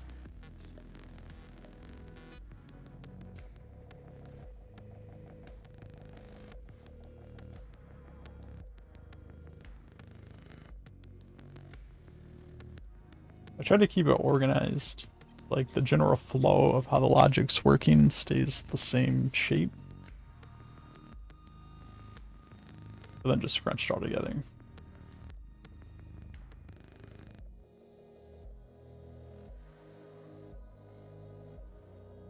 I should be able to...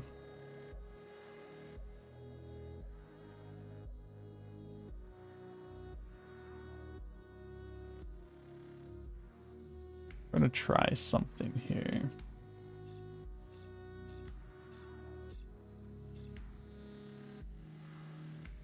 All of these right justified. Then we're gonna put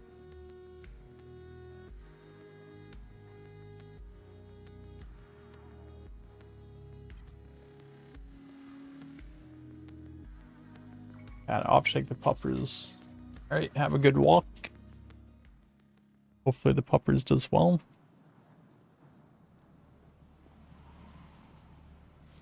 Yeah, I'm not a big fan. I don't like the way that the padding works for the text here. But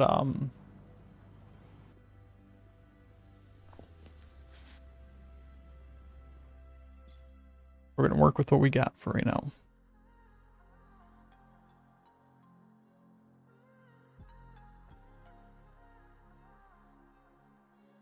I actually want to take all of these.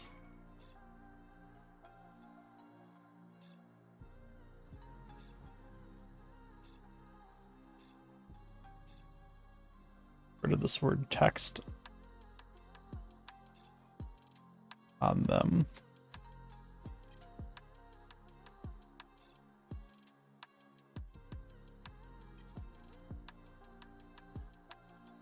There's not anything there, it shouldn't show anything. Will allow me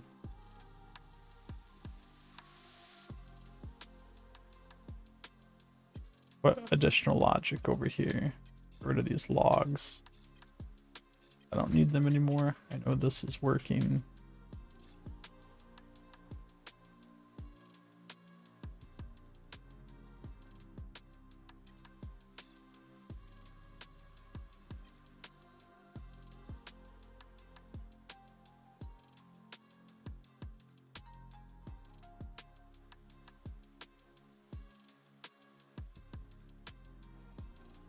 So then the next thing that I need to do is I need another advanced number.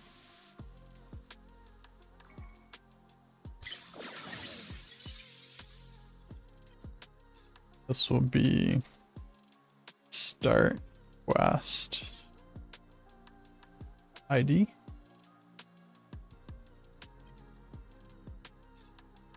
So we'll listen for notifications.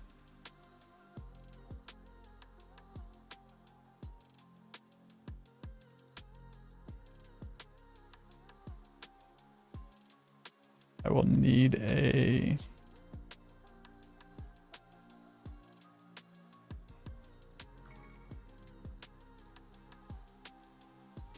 I'll need a player ID.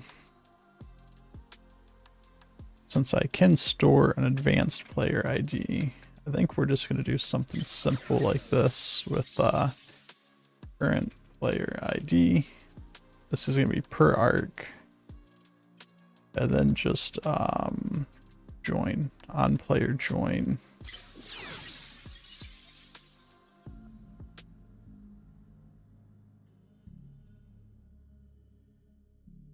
On player join, set player ID, update.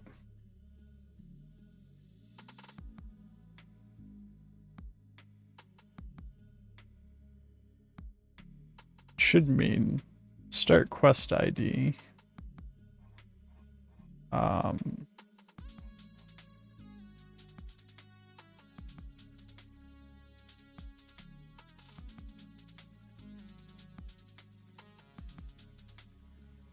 Should hopefully mean I can do something like, let me get another advanced number. This is going to be current quest ID per player online. Grab this advanced player ID. Tell it to receive notifications. Feed that into there.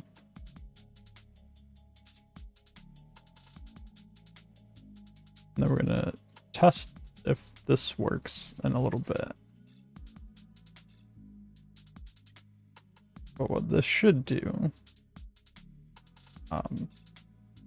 is here, you can update current quest ID for the player in a persisted variable, so when they come back they can resume the quest that they're on.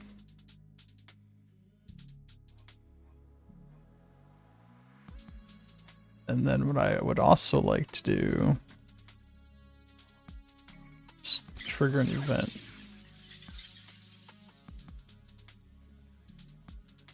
Name of this event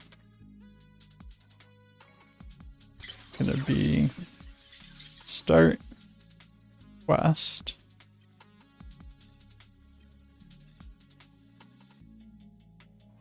but we're going to concatenate the ID number. So we're going to do number to string, get that number to a string to feed it into part B, activate that.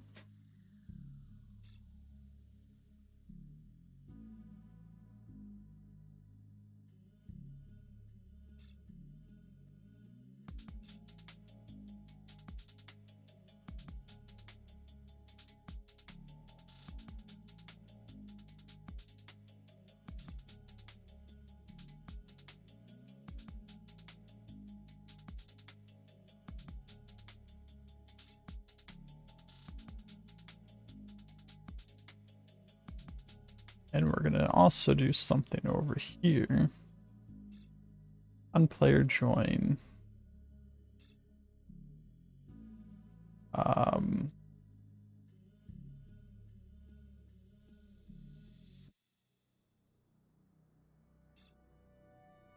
No, we'll deal with the logic for resuming later on.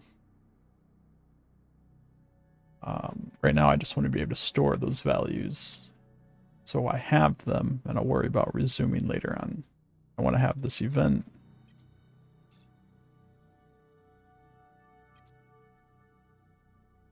What basically I need to do is when the player joins, I need number here. It's going to be quest 1. This is going to tell them start quest 1.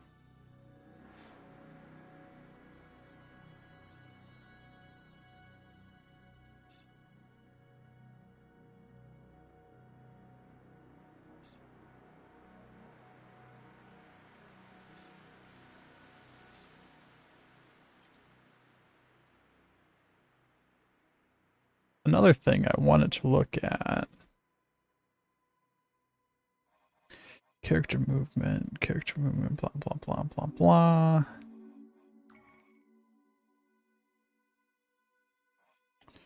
I I want to try to do something. I've not done this before in an arc. I want to set this repeat node. And we're also going to just trigger this off the on start event.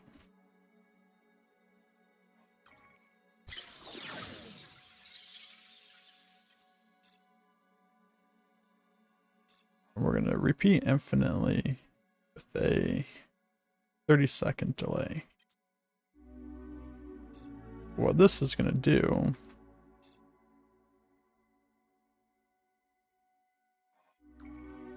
is let's get actor location. All right. We have the current player ID here. Set this to receive updates when this is set. Actor.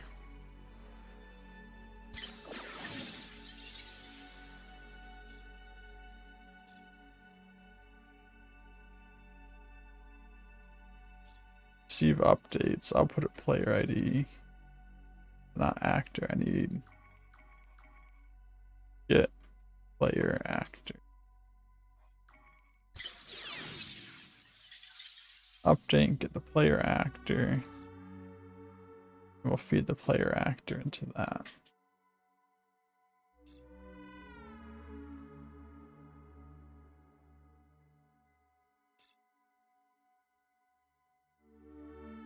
All right. So that gives me a vector node that I can just get the actor location periodically on. Then, if I take an advanced vector,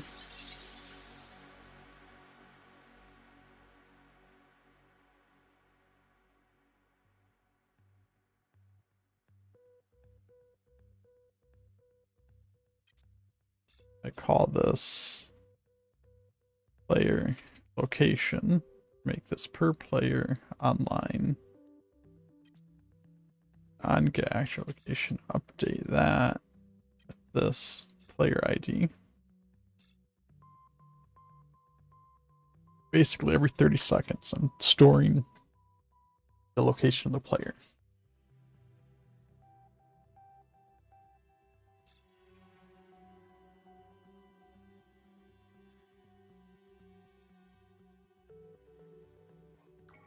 Which then means I can do something like unplayer spawn,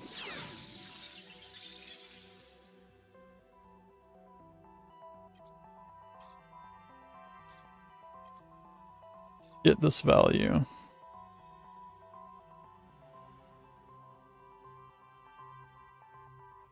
and then set actor location.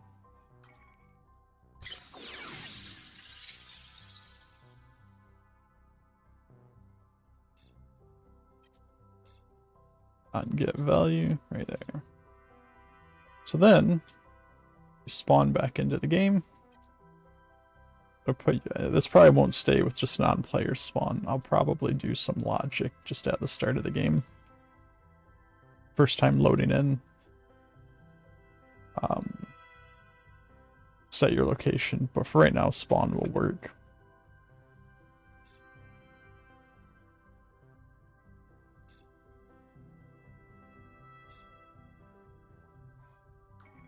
Let's see if we get any errors with any of this stuff that we're doing. Received player ID is invalid. Get player actor. The received player ID is invalid. Sending event node. Player is not ready. Player successfully spawned.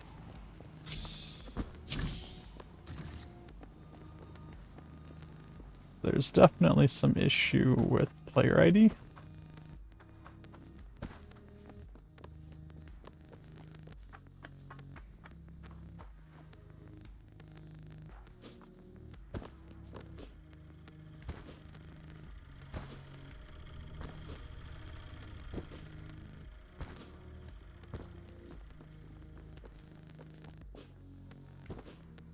haven't really been counting, so I don't know what 30 seconds is going to be.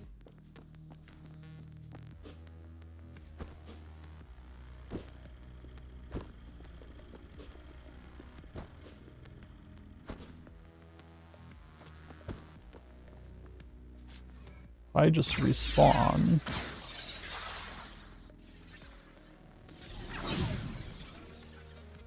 That,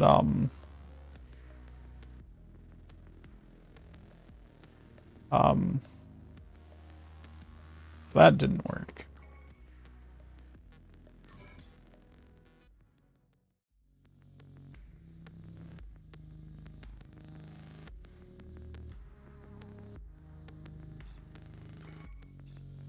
Get actor location. This level's looking crazy, I know. It looks pretty insane here. I think this was probably part of the issue.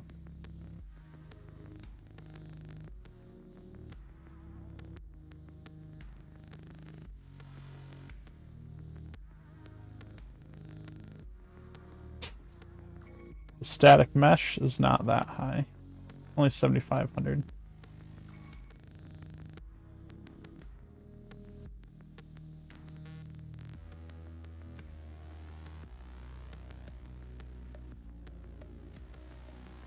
It's probably related. Get player actor. No, their suit player ID is invalid. Advanced vector 3. Player ID is invalid.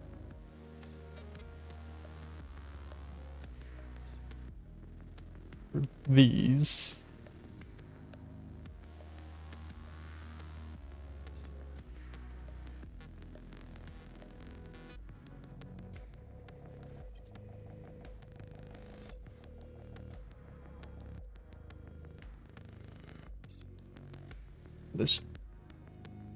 So I guess what I want to do is, instead of receive notification here, we're just going to have this get the value.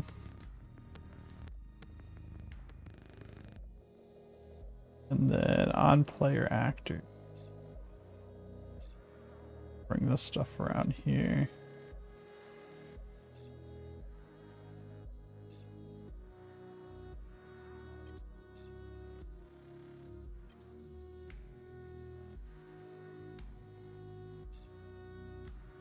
And start. Eat. Player join. So this probably shouldn't be on start. This should be on player join as well.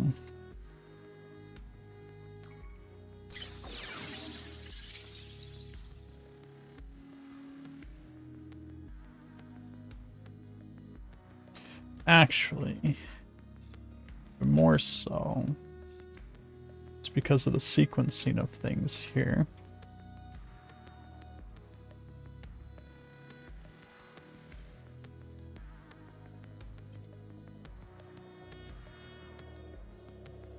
Put that player ID there, that player ID there.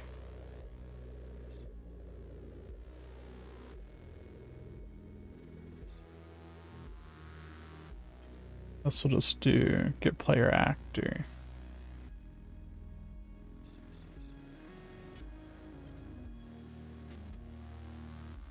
And this will on, this is updating the value, right?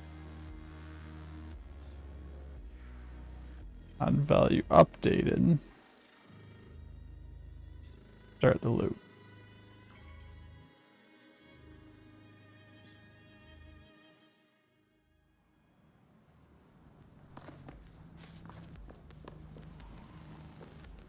Not sure what the advanced number received player ID is invalid. That's probably starting the quest.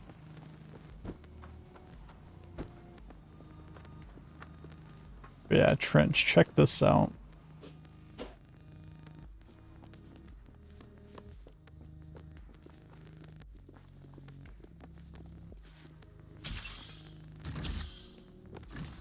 Not only do we have like nice looking room, we have a kitchen, food in it.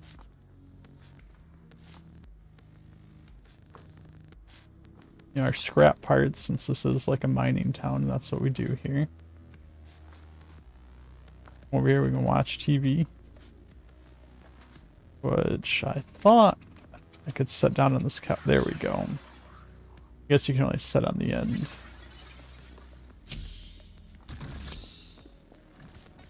As you come out, you got this pretty amazing view.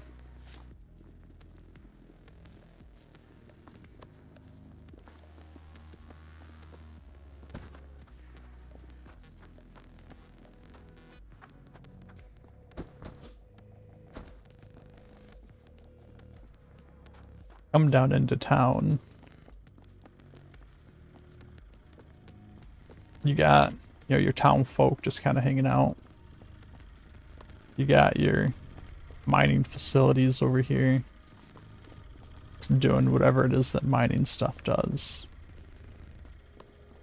Our last stand saloon up here, which we'll go into that shortly. I have like a little tool shop down here.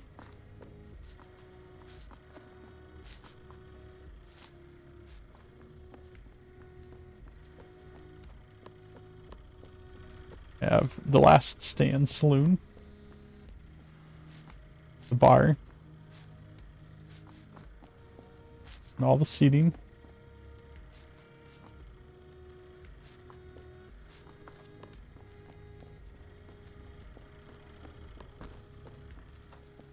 Over here,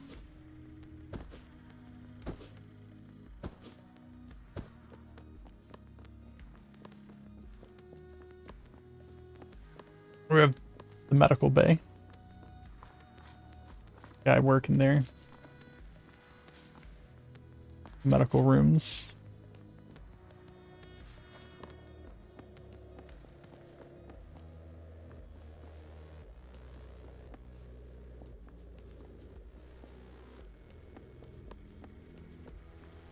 We just have our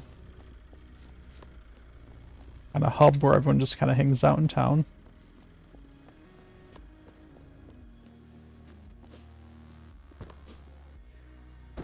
Here we have the abandoned mine.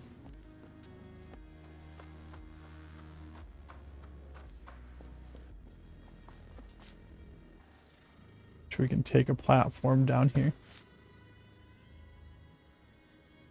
This part's not finished yet. This just kind of goes down to underneath the map. But it'll be not a super big mine, because there's not a whole lot of story that needs to take place down in the mine, but decent enough. Come back up.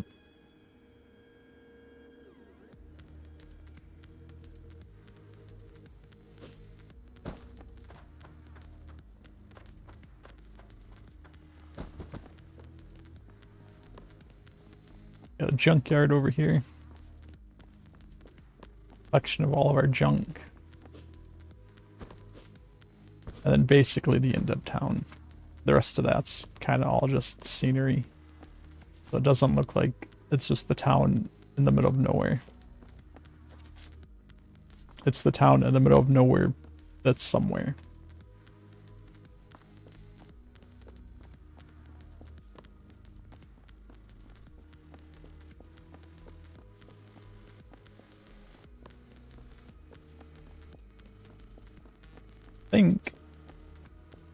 I think that covers pretty much all of town. There's a few more people just kind of chilling over on this side as well.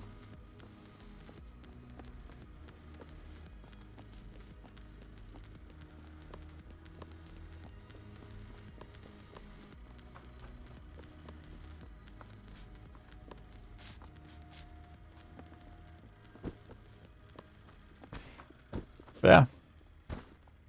The town does look pretty amazing. Let's see now, if I respawn.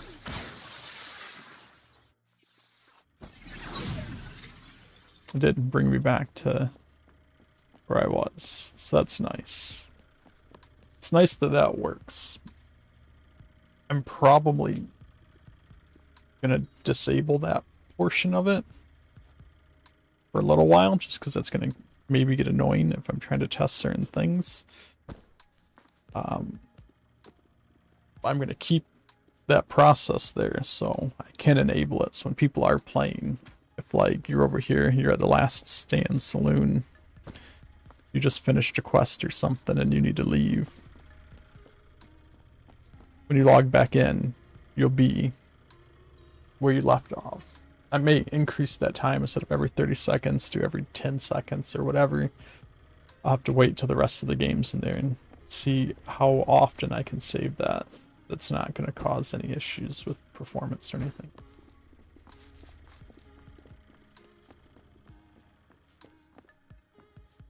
So it's great that that's working.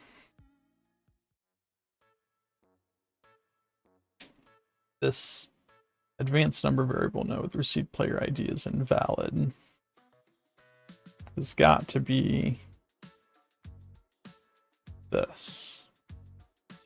So what we're going to do here, instead of that triggering that, we're going to change this to come off of that on value updated as well. It should mean by the time this is actually triggered, this current player ID value has been populated and fed into there.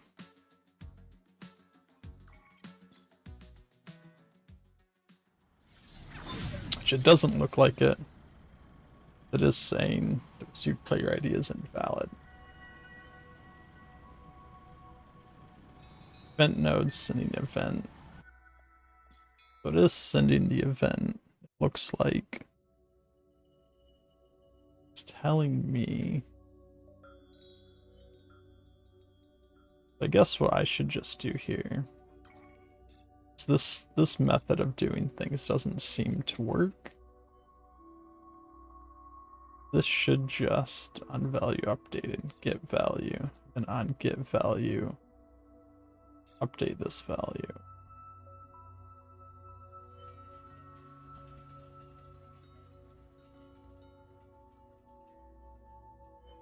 See if that makes the error go away. No, the received player ID is invalid. Received player ID invalid. Advanced number variable. Pretty sure the only advanced number variable for a player is this one.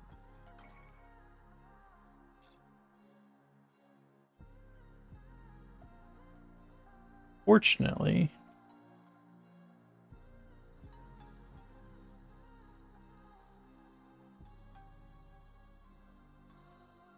current players per arc, so I should just do a get value per arc.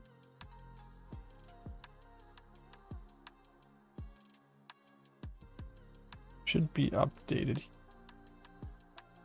Don't think I can log out a player ID.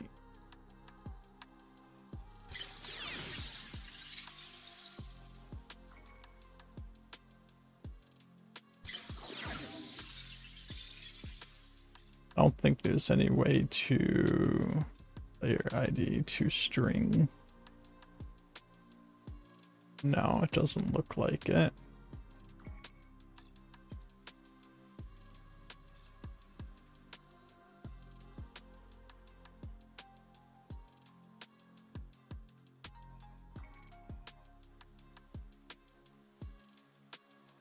I'm wondering if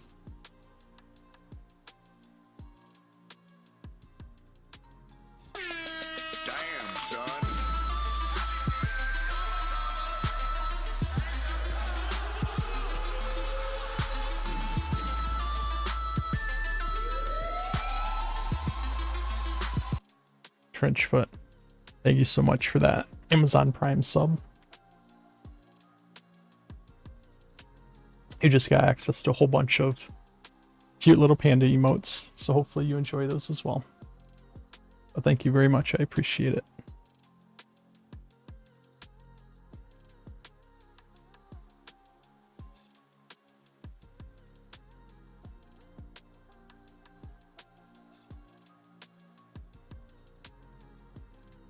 All right, So let's figure out what's going on here then.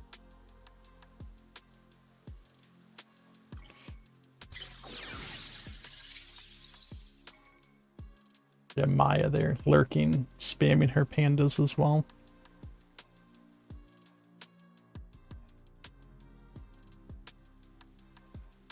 Definitely plan on it, Trench. I want to get this game out there. Unvalue update. I want to make sure this, I'm not just running into an issue of this getting triggered on start. Which if it is, I can account for that.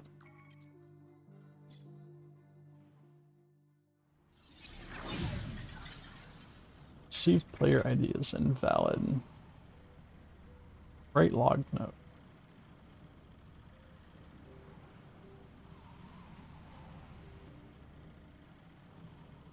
So I'm kind of confused by the order those logs are.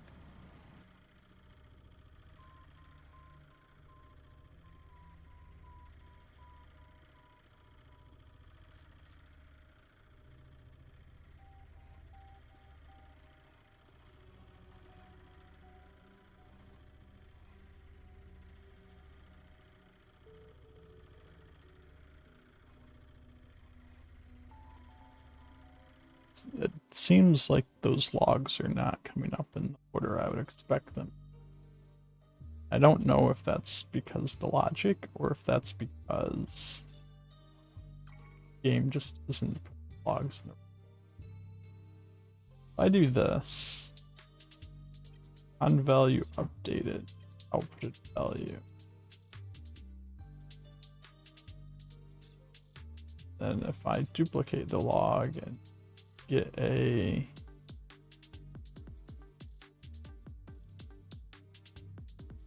I don't think there is any. But let's just see if this current quest ID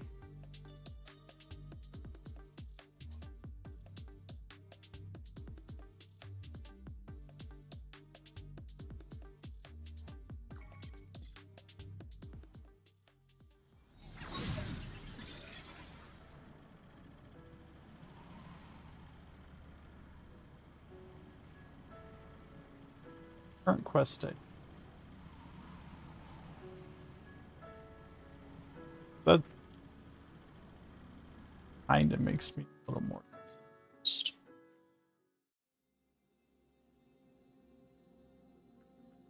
Let's just do this. So we can't do this. I don't think we can do a check for if a number is not passed. I guess we can do a check for if the number is 0, which would be the default number. And 0 is not a valid quest number.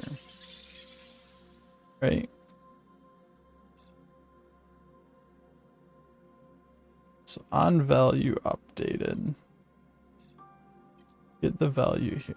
If it's, check if it's equal to 0.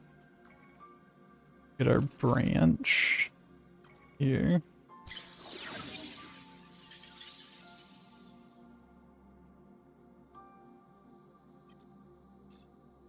And if it's false, trigger that. We'll trigger that. And we'll trigger that. Of that one. That one. I don't know which switch, so we're just gonna get rid of both of them and redo it.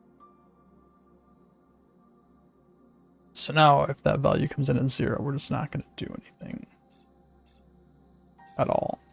If it's not 0, then we'll go through and update. We'll just do something like this, invalid quest number.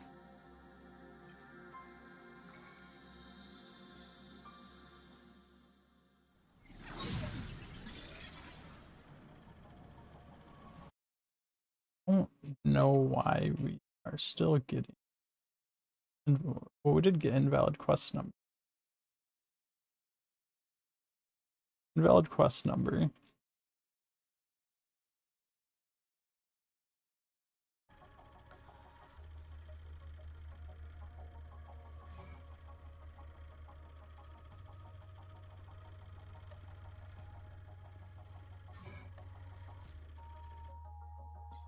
I'm not going to focus too much on this because I think the actual effect of what I'm trying to do is working.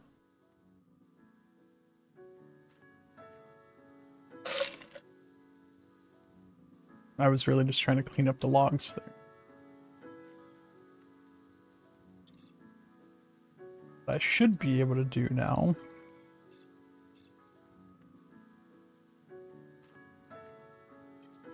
is things like quest.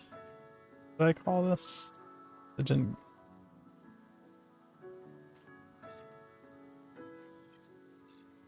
Start quest with the quest number. Start quest 1. Right, so I can do stuff like this now.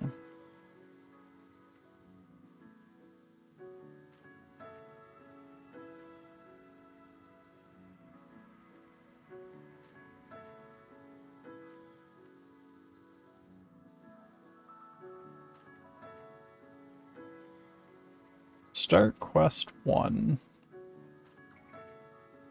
Do a blip. Point the blip to, I don't know for sure.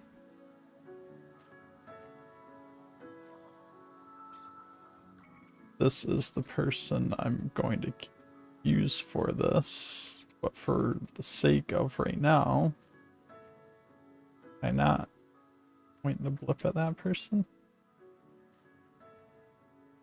Do it to all this stuff. Let me, if I go in here, edit this. Now I can target that person directly. Let me add this blip node here. Let's do that. And then on received, show that blip.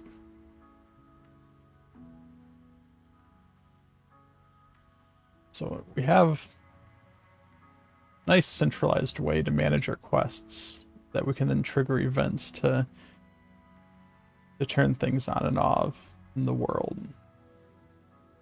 So let's duplicate that again and bring it over here.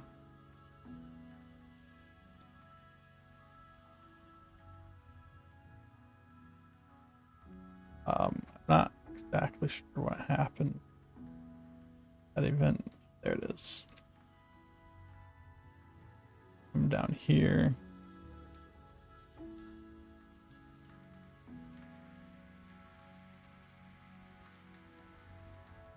We'll do our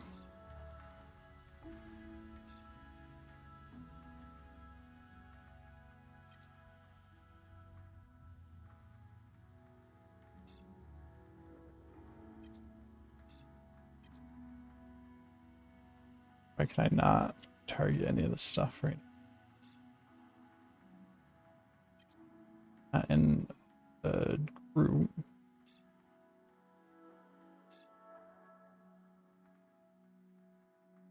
Not in a group edit mode at all.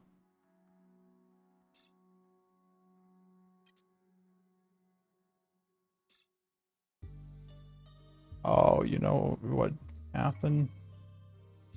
Yeah, all of this just got added. Let's remove all of. Okay. Hopefully that didn't break things. I'll go back and check that out here shortly. Here, we're gonna add this. It was you. Damn it, Magi. We're gonna do objective UI node. We're gonna do a string.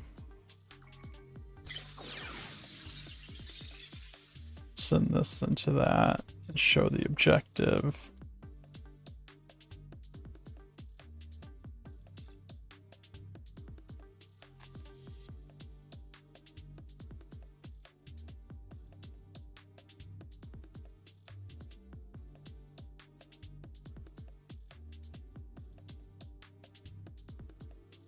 Sorry, I thought I heard something in the house. Meet with Jax in the Last Stand Saloon.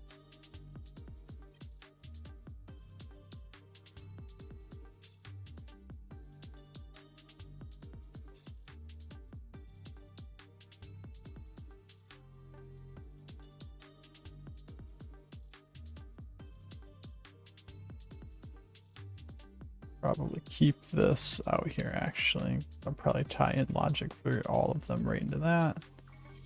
Now if I load in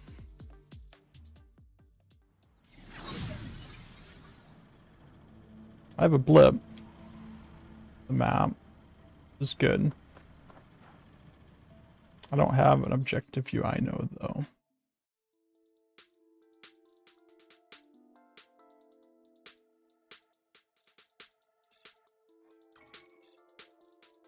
So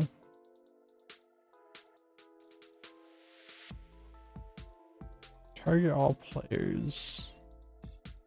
Start quest 1 should trigger that. Should trigger the. So why is that not?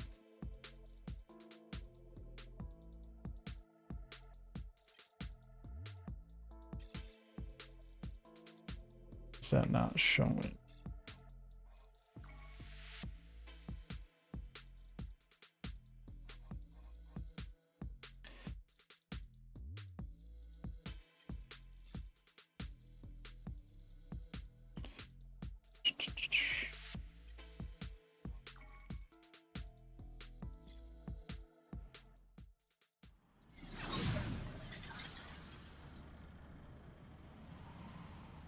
Not seeing it.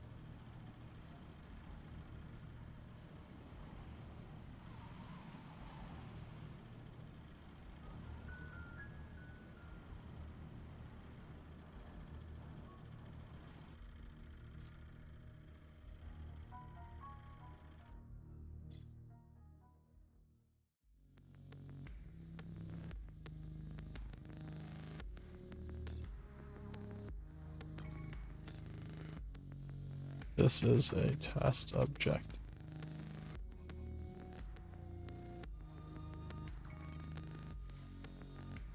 Just want to see if it's gonna show up. And I do not see it. All right. So let's see if for some reason my event's not working.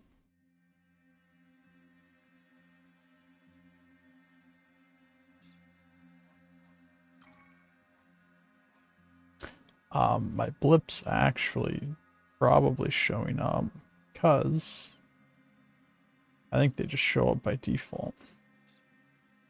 Auto show on start. So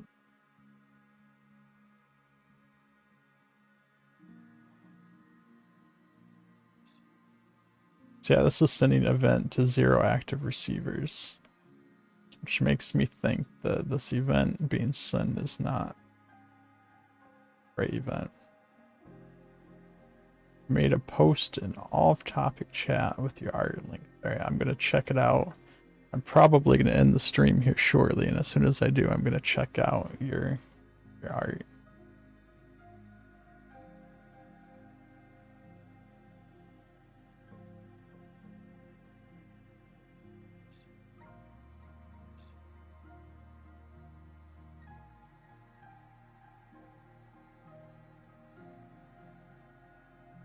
Sending event 0 to set event name send.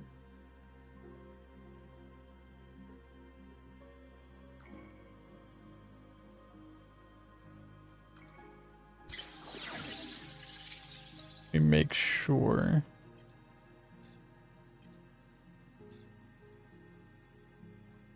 that the event name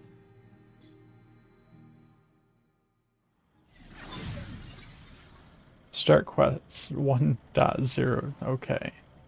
Okay, that's my issue. I need that number to string to not do decimal points. Okay.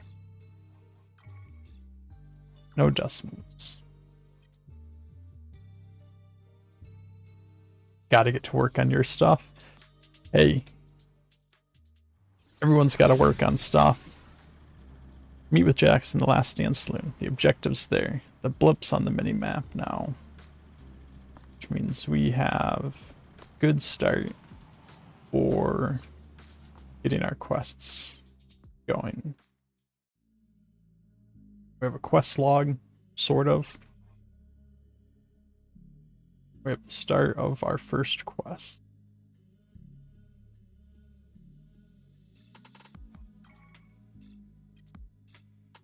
Well, I definitely don't want stream to be depressing for you. I'd hope it would be inspiring. And make you want to go out there and build your own arcs as well. So that's what I want to see. I want to see everyone building arcs.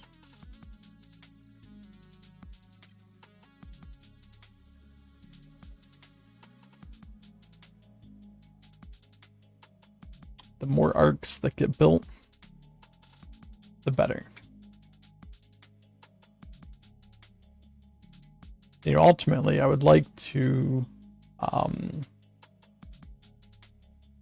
you know, if I start getting some consistent viewers here on stream of folks that are building arcs and whatnot, I would like to be able to play all of y'all's arcs on stream as well. Try to get people together, play them. We can just play them if you guys want to show them off. If you want feedback on them, I can add some feedback of my own if you would like it. And yeah, I would like that to just kind of be part of my stream, is to not just me build stuff all the time, but show off what everyone else is building too.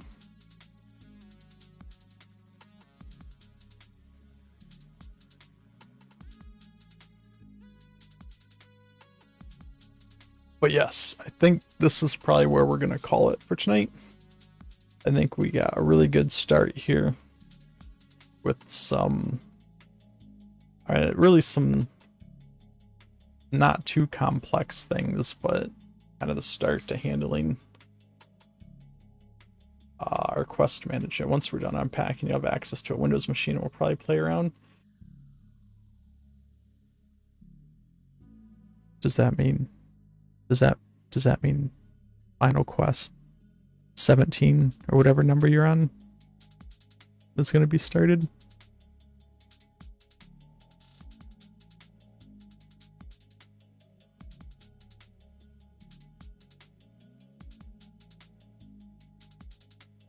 Thank you, Trench. You have a great Christmas as well. Hopefully it goes well for everybody here. Everyone has a good time. I'll probably be back streaming on Thursday. We're not doing anything tomorrow, but I probably won't stream tomorrow as like a special stream or anything. We'll just relax and enjoy the holiday. So I'll be back on Thursday. And yeah, we're just going to keep building here. I want to start getting try to get at least the main flow of quests, and then start going through and doing like the dialogue. And then probably once that's more fleshed out, I'll start doing some of the cutscenes and stuff as well. That'll probably come towards the end. I still got to figure out how to manage the different objectives of quests. So right now we're just managing the top level quest. Like a quest could have 4 or 5 different objectives that you have to do in different orders and whatnot. So we'll get that hopefully figured out. Then I would like to try to stamp some of this quest management stuff up so other people can use it as well.